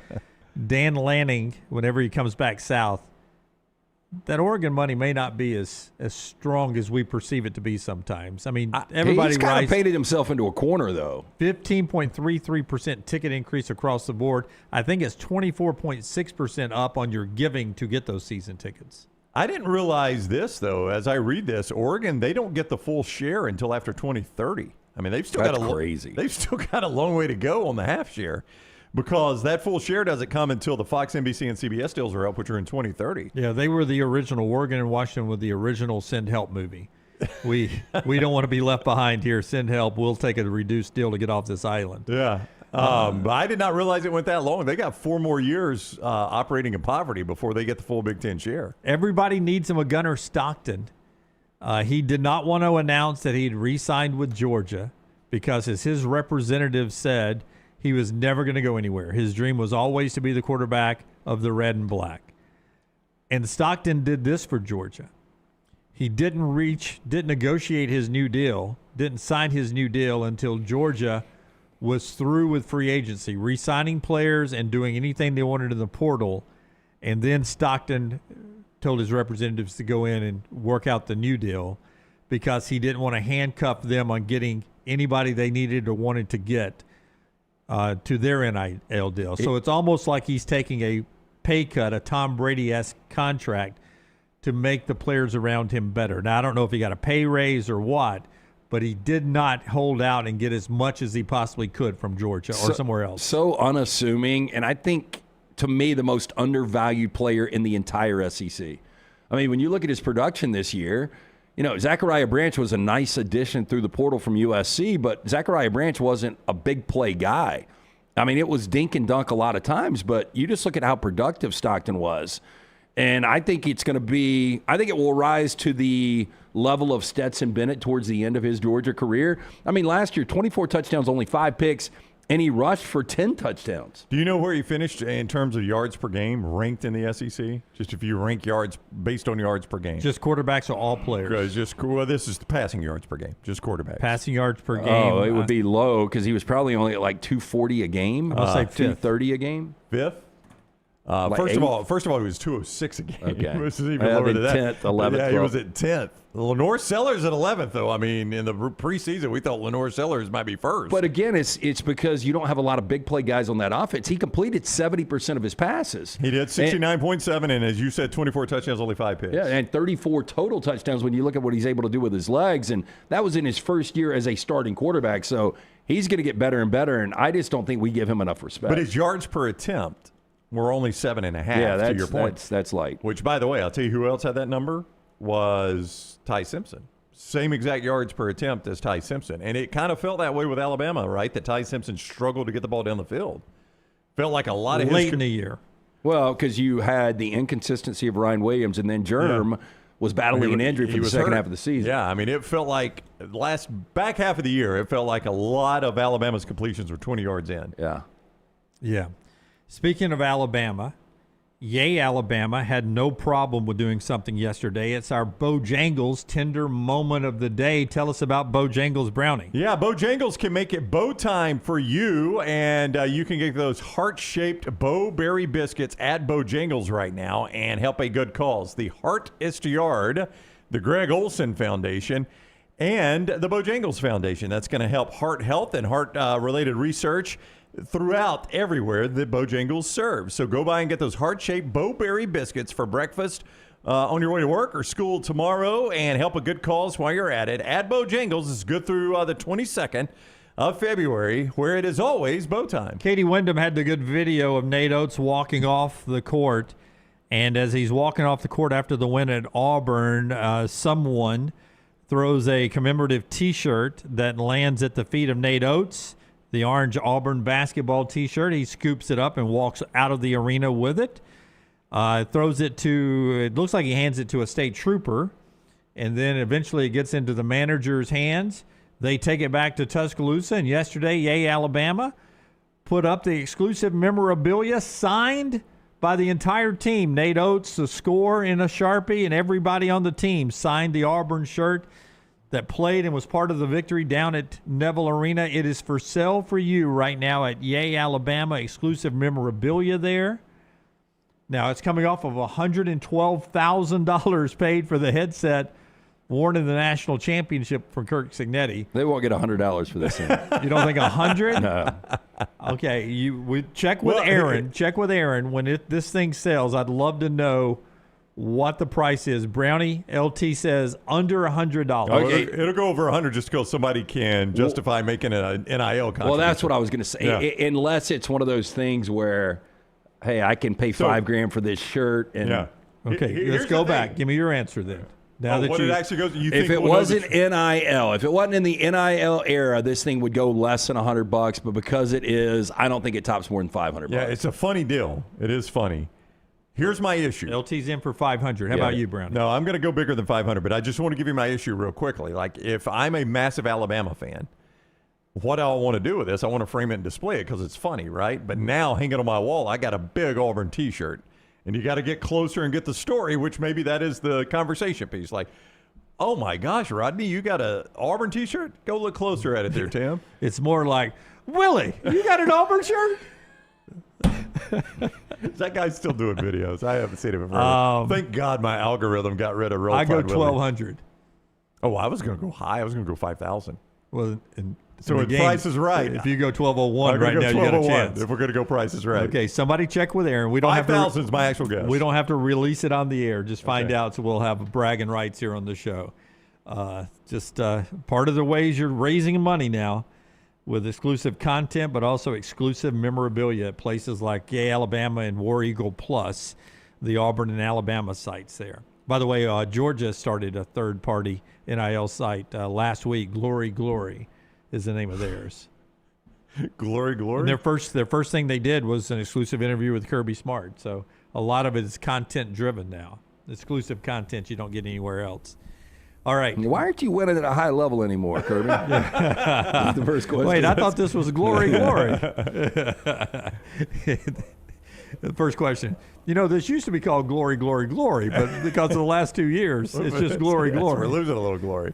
When we come back, we'll get to trash and a little Auburn basketball. One more segment to go on the show today, brought to you by our friends at Bud Light. Easy to drink, easy to enjoy. And our friends at Champy's. They bring you this hour every day on the show. Go by and get that brined overnight, cooked to order, wonderful Southern fried chicken, champyschicken.com. Also, you can roll on in there and get the po' boys and the wonderful chicken fingers.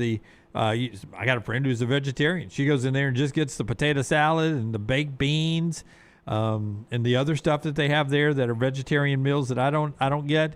Salads are good. In-house made desserts. It's all right there. Highway 119 in Alabaster, champyschicken.com. Anywhere you go with official Next Round gear. Buy yours today at nextround.store. We interrupt this program for breaking news. From the gators of the litigation situation, insurance companies have a playbook. I repeat, insurance companies have a playbook. Deny, delay, defend. They know which law firms will fold and settle cheap. They are not on your side. That's corporate greed at work. At Alexander Sonara Trial Attorneys, we fight back. We have the resources, the muscle, and the will to take them on. And you don't pay a dime unless we win. They fight dirty. We fight hard. Call 659-777-7777 or hit up alexwins.law. Physical office location, Birmingham. Sterling and the fine folks at Champy's Chicken on Highway 119 in Alabaster want to welcome you in for a great lunch or dinner starting at 11 a.m. every day. Chicken that's brined overnight and cooked to order, and the taste of the Delta with those Delta recipe tamales. Champy's is perfect for all your tailgating needs this football season. You can also choose Champy's for your next party, wedding, or birthday. Great food, great people. Champy's Chicken on Highway 119 in Alabaster, and everything online at champyschicken.com. At Central State Bank, we are large enough to serve you and small enough to know you. Manage your money with ease, whether it's mobile banking, hassle-free checking, competitive loans, business solutions, or personalized financial advice. We're your hometown bank with big-time service. Visit us today and experience banking made simple, because at Central State Bank, you come first. Member FDIC. Hey, let me tell you about our friends at Urology Centers of Alabama. Compassionate and comprehensive urological care with 35 physicians, 17 locations across Alabama. Their patient-centered approach to all of your urological needs. Remember, they've got that new men's health center. It is beautiful, helping men with a wide range of sensitive male issues in a comfortable environment. You can always go online, visit urologycentersalabama.com, schedule an appointment with one of their many urologists today. Remember the name Way to Wellness if you're battling weight loss in your life. I'm Jim Dunaway from The Next Round. There was a time I was over 216 pounds until Way to Wellness helped me lose 45 pounds, and now for over 2 years, they've helped me keep that weight off. Here's their website, aplanforme.com, aplanforme.com. That's a great name for a website because there's no cookie-cutter plan. Everything is designed specifically for you. No contract, no sign-up fees, and your first consultation is free at Way to Wellness. Hey, there's nothing worse than waking up to a plumbing problem. Don't get caught in a flooded house. Call the guys at Hemp Hill Services. Adam, Chad, and the team at Hemp Hill are the only ones I trust to fix it and fix it right the first time. Hemp Hill Services does it right and always at a fair price. For all of your plumbing, cooling, and heating needs, trust the name that Birmingham has trusted since 1954. That is Hemp Hill Services. Call now, 205-229-2090. That's 205-229-2090. Hey guys, Valentine's Day right around the corner. Why go out and battle the crowd at restaurants when you can have the best meal right there at home from our friends at the New York Butcher Shop? Right now, the Valentine's Day special, 2 certified Angus beef fillets, 2 twice-baked potatoes, fresh salad for 2, yeast rolls. The Choice, $69.99. The Prime, $79.99. Available for pickup Thursday, Friday, and Saturday. Make the call. Cahaba Heights, 205-970-7300. Greystone, 205-703-8825. The New York Butcher Shop. Rare quality, well-done service. It's bow time. The Bojangles Chicken Rice Bowl is back. Get dirty rice, slow-cooked Cajun pintos, cheese, and your choice of chicken for just $7.49. But order now. It's only here for a limited time. It's bow time. It's bow time. The Bojangles Chicken Rice Bowl is back. Get dirty rice, slow-cooked Cajun pintos, cheese, and your choice of chicken for just $7.49. But order now. It's only here for a limited time. It's bow time.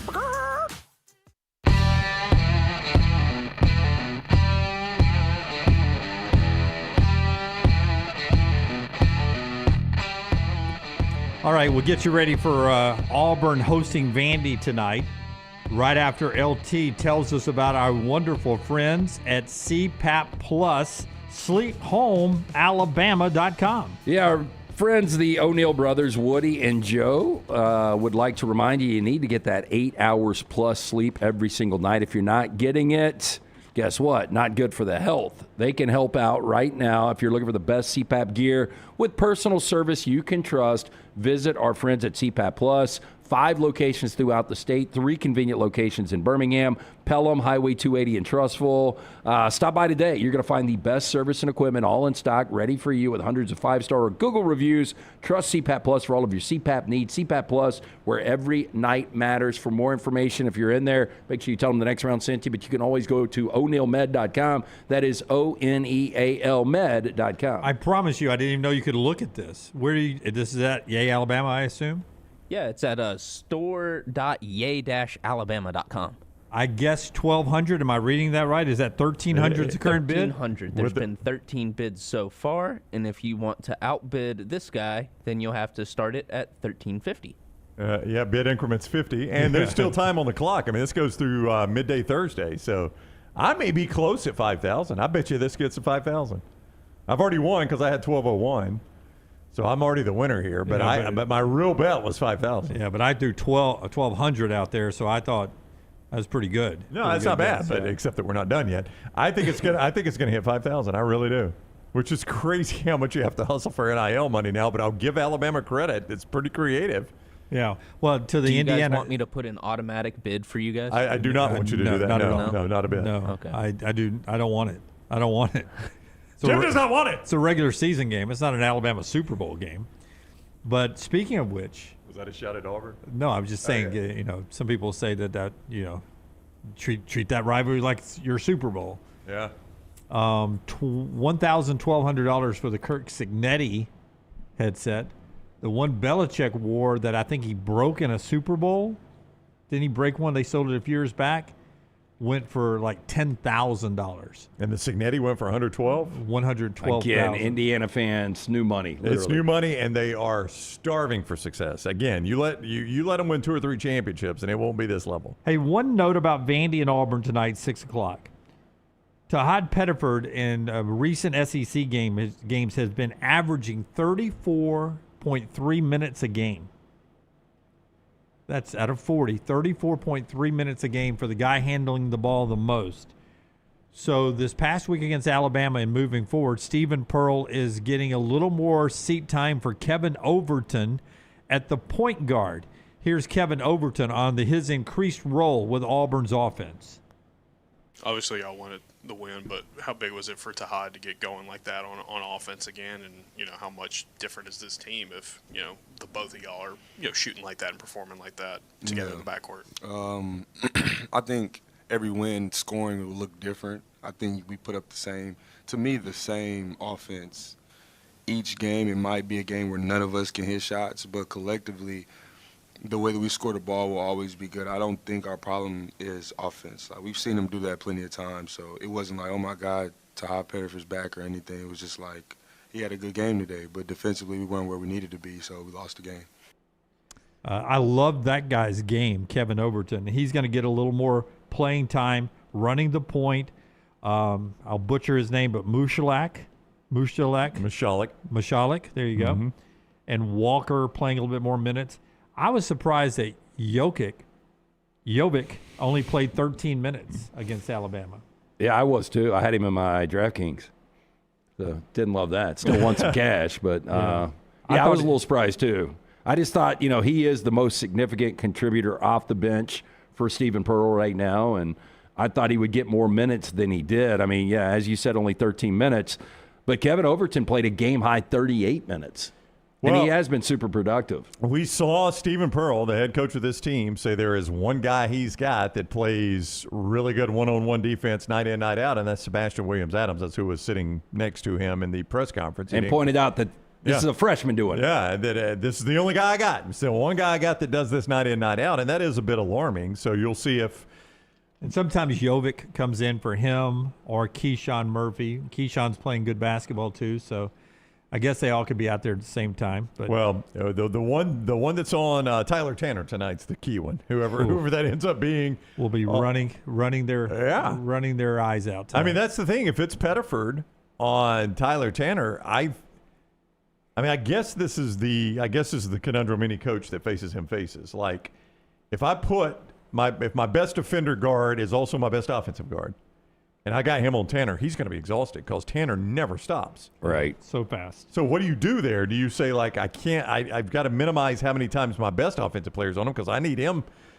his legs under him on the offensive end. Yeah, I think the matchup to watch tonight is Sebastian Williams-Adams against the other Tyler Nickel. You've got 6'7" on 6'8". You've got a senior on a freshman, but Nickel is really starting to play good basketball. He's averaging over 14 his last 10 games. I think I brought that up earlier in the show. So I think Sebastian Williams-Adams, who I think it was a big pat on the back from Steven. No doubt. But now you have kind of taken that defensive crown. Now you got to run with it. Yeah, I mean, you got to show that your coach was right, you got to keep showing up every single night, obviously. 6 o'clock post-game reaction for sure. Have it for us at Next Round Live after the game. And, of course, Brooks will have everything else for you there at Next Round Live. Go like, subscribe, and follow Apple and Spotify as well. TNR clips on YouTube and all of that. Trash Time brought to you by the great folks at Odie's. We're just about, what is that, about 37 hours away from trivia again? What time's Alabama tip tomorrow night? That is 6 bells, so we'll be right after the Crimson Tide. We don't like that 8 o'clock tip. That's right. Don't want an 8 o'clock tip. Yes, Odie's Tavern, a great place to come out every single Wednesday night. Enjoy Odie's Team Trivia. Original location in Crestline. Me and Brown, Will Haver will be hanging out there. We'll get started a little after 8 o'clock. You can always get there early and enjoy some of the great food from Rodney Davis. Been doing it for 4 decades now. The award-winning wings, delicious burgers, fantastic sandwiches, ice-cold beer buckets full of the Bud Light. Either location, live music Friday, Saturday night. The newest location right there in Edgewood. Original location in Crestline. Birmingham Institution. Get in, see Will Haver and the great staff. It's Odie's Tavern. And here we go. Let's get out of here. Let's get the ball game. Hey. Look here. This ball game's got to get over. You can't get this. This game is over. They just stays dry. They just stays dry? This ball game is over. LT's Trash is presented by Bud Light. Easy to drink, easy to enjoy. Our friends at Bud Light. We start first, and I did see this video. Content creator Jack Doherty. I have no idea who this guy is. My Jack Taylor knew who he was, but he has been banned for attending all future PGA tour events after orchestrating a disruption this. during a live professional golf event. He says he only paid a guy. He didn't say it. Go get the guy who really screamed is what he says. Paid him on social media. $100. Who's going to take $100 to yell in a back? This seems like one of those kids that just won't even respect his parents. Yeah. Oh, he's probably telling his parents, like, "You live in my house now." Yeah. Yeah. These influencers at this age. Now, the incident took place at the Waste Management this past weekend, where Doherty filmed himself offering a bystander $100 to shout an obscenity during a golf backswing. Now, the man accepted the offer. Said jackass, right? He did, yeah. Yelled jackass mid-swing, prompting immediate intervention from event security. Probably not the most ridiculous thing that was said at that event this weekend. Far from it. If you watched, I know y'all are probably in Super Bowl mode, but Hideki had to back off his winning putt on 18 because some drunk idiot yelled. And then they go to a playoff, and he's mid-swing on 18, and somebody drops a chair, and so he has to back off there, too. It was getting pretty wild at the end. And by the way, guess who had him to win the tournament at Calshi? You? Yeah. And got her up, beats him in a playoff? He bogeys 18. His tee shot on 18 was awful. Were you watching? Almost like he had to, yes, I was watching. Almost like he had the landmine on his back. Dunaway, have you taken a position on astronauts to land on the moon again? I'm telling you, I was just happy the Super Bowl went so well because I was 0 for Calshi leading into the Super Bowl. Where did you have him? Did you just take him Sunday morning morning? of? Oh, Sunday morning. You Yeah. took him. Okay. So video footage shows Doherty instructing the individual on what to yell, confirming the payment, celebrating the moment after the outburst. Tournament officials quickly identified both parties, escorting them off the course and formally trespassing them from the venue. Now, while Doherty initially attempted to argue that he did not personally shout the obscenity, PGA Tour officials made it clear that his role in encouraging and paying for the disruption was enough to warrant the removal. Now, he was asked, what happens if I show up? And they said, you will be arrested if you show up at a PGA tournament event again. I hope he shows up again and gets arrested. Well, I mean, he's going to show up and film it, get arrested, and then that's more money. Yep. Or he's just going to end up staying in his house because he's been banned from a lot of places now. Yeah. Is that his bodyguard? Has this dildo got a bodyguard? No, that is. I think that's so his bodyguard. This guy behind right him. here is Jack's bodyguard. And so what he'll do is he'll go to boardwalks, beaches, parks, just public places, and just start being a jackass and just being a nuisance and messing with people. And then whenever the other person's temper starts to get a little high and like they might actually do something about it, then he calls in the bodyguard and runs away. Basically. Because I ain't messing with that bodyguard now. No, you exactly. just what people need to do is this guy you'll shove into a locker. Yeah. This guy you're not even touching. No, right. you tase the big guy and you beat the holy hell out of I don't travel with a taser, but it is a good plan if I do. Yeah. Yes. What is that little stick that looks like a baton and you go, and it goes. Oh, that like the. They promote that now on the infomercials. Like they got road rage, like somebody beating on. Maybe it's on my Instagram where it pops up, but somebody beating on your car window, and then you just whack that thing out. Because that thing will take you right down. I mean, you hit a guy in the shin with that, he's down. Gosh. Yeah. Convicted murderer has gone viral online after body-worn camera footage revealed him worrying about missing the release of Grand Theft Auto 6 while being arrested for the murder of his girlfriend. Oh, wow. Eesh. Robert Richens, 35 years old, arrested by police May 30th for the murder of his former partner, Rachel Vaughn, 40, at her home. He was sentenced on February 6, 2026. Footage circulating online comes from police body cam video shown in court during Richens' sentencing. In the clip recorded after his arrest, Richens can be heard sobbing and expressing concern that he would miss the release of Grand Theft Auto 6 due to an expected life sentence. Unbelievable. Quote, I'm going to miss GTA, Richens says in the footage. When an officer asked what he meant, Richens said 6. The officer responded, game wasn't coming out for, quote, ages, to which Richens said, I'm going to get life. The officer later repeated Richens' remarks on camera, saying, I accidentally killed her. At least I admitted to it. I'm going to miss GTA. I'm going to prison for life. By the way, he got exactly what you thought. He was scheduled to life in prison on February 6th. I was about to say, this guy's attorney is like, I ain't even going to try. Let's just go straight to sentencing. Now, Richens called emergency services 6:26 a.m. on May 30th, 2025, claiming that he, air quotes, accidentally killed someone. They didn't think it was an accident. Yeah. By the way. Really? Yeah. So we've got a, what would you guys do if you found a bunch of cocaine at sea? I think we've talked about that. I have always said if you come across cocaine, If it was off my bow, I would go stern. That's right. I'd go the other direction. completely ignore it. If you find money on the beach, completely ignore it. You never know who's watching to see what happens. Like I would have to debate rescuing somebody who is floating on cocaine. What do you in mean? the middle of the ocean. No, they're like floating if on a if brick there's of somebody cocaine? holding on to the cocaine as a flotation. Yeah, I wonder how they got there. Yeah, you're on your own. Yeah. I need to explain. I would be like, hey, Jim, you want to go help that guy? I was like, what guy? What guy? I don't We're see going a back guy. there. We're So going back to the dock. first of all, I don't believe this story. I don't think you probably do either. But a charter boat captain in the Florida Keys accused of selling cocaine that was, quote, reportedly found at sea. Now, according to the Monroe County Sheriff's Office online booking records for Bradford Picarello, 65 years old, of Marathon, Florida, was arrested January 19th. He was charged with 1 count each, trafficking cocaine, selling cocaine, and possessing cocaine. Is his hair bleeding onto his forehead? Picarelli was taken into custody after an investigation led by the Sheriff's Office. Deputies were assisted by the DEA and Border Protection and U.S. Border Patrol. Picarello allegedly sold a kilogram of cocaine for $10,000 to an undercover federal agent. After Picarello's arrest, authorities seized approximately 23 kilograms of cocaine, $8,000 in cash, and Picarello's 38-foot boat. Now, the drug deal happened around 3 p.m. on January 19th at the marina where Picarello runs his business. The Herald reported that Picarello told the agent over the phone to bring a cooler to his boat, make it look like he was picking up fish. Also allegedly told the agent he had another 100 pounds of cocaine if he wanted to buy more of the drug. Now, agents then came, arrested Picarello. It is unclear how Picarello found, again, quote, found the cocaine at sea. Told police the rest of his drug stash was at a storage unit in Marathon. According to the arrest report, Picarello gave police permission to search the unit. Police discovered wrapped kilograms of cocaine marked with a 332 stamp. Now, this is actually smart on his part. Like, you're not going to snitch on your supplier, so you're just like, I found it at sea. Yeah. I mean, you can't really.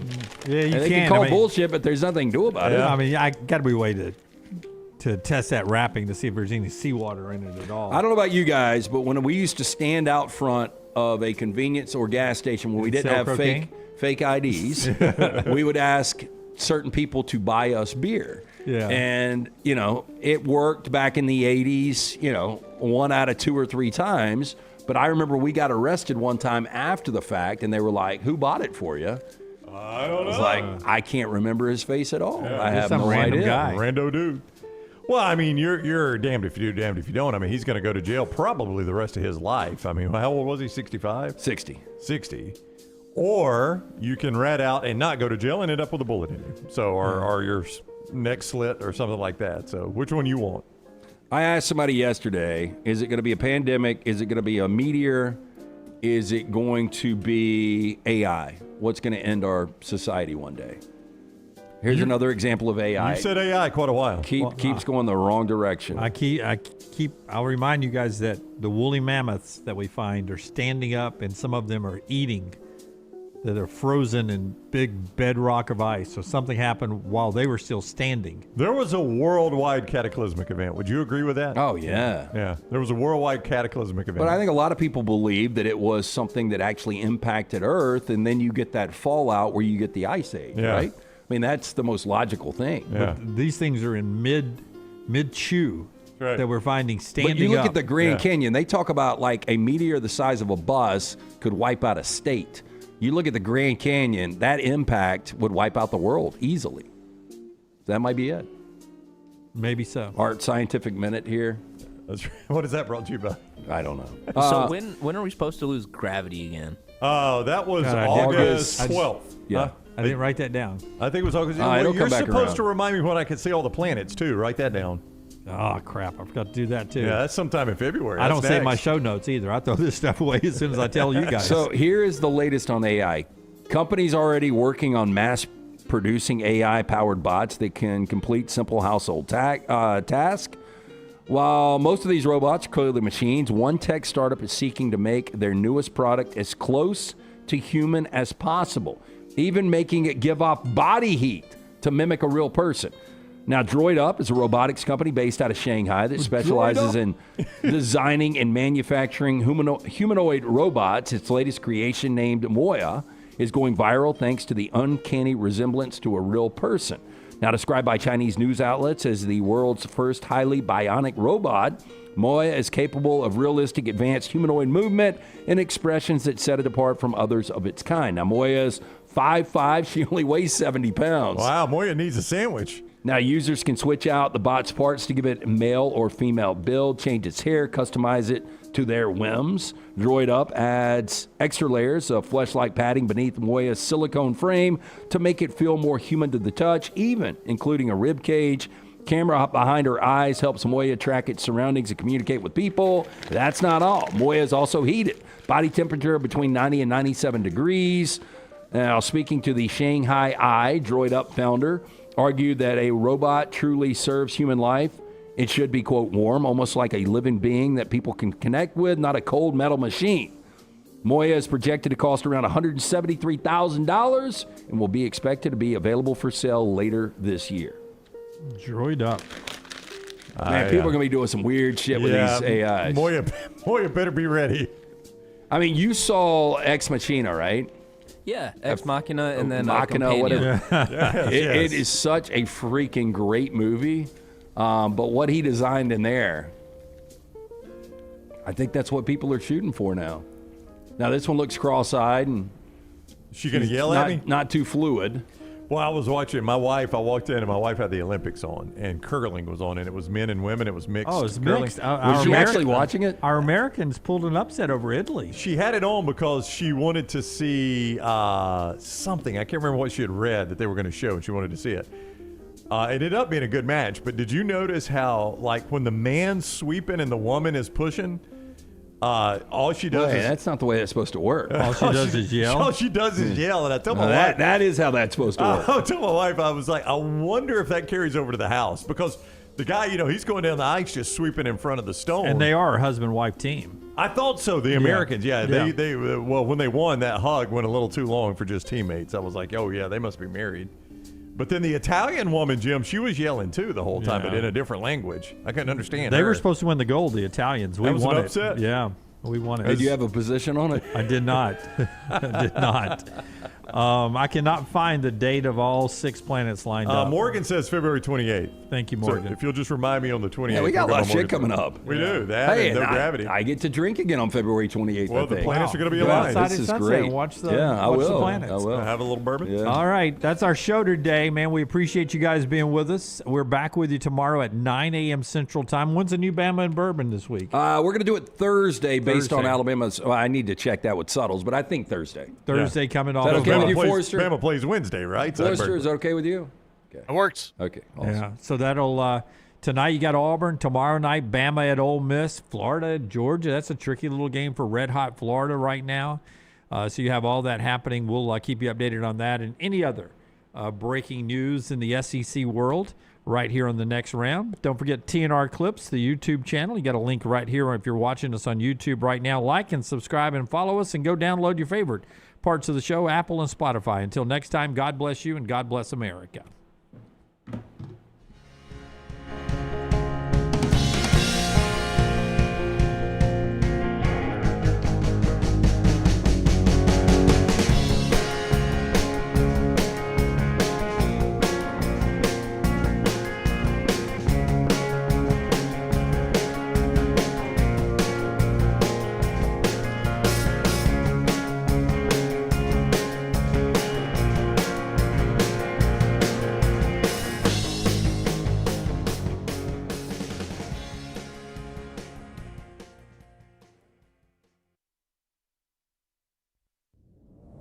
Jim Dunaway, Lance Taylor, Ryan Brown.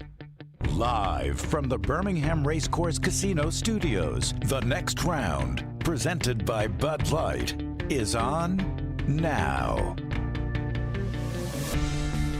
Live show now. We'll get to the reaction of some college football polls that are out there. Some way too earlys, a little bit early on. 200 even days away from the start of the college football season. A pretty good addition to one college football coaching staff that had a disappointing season last year.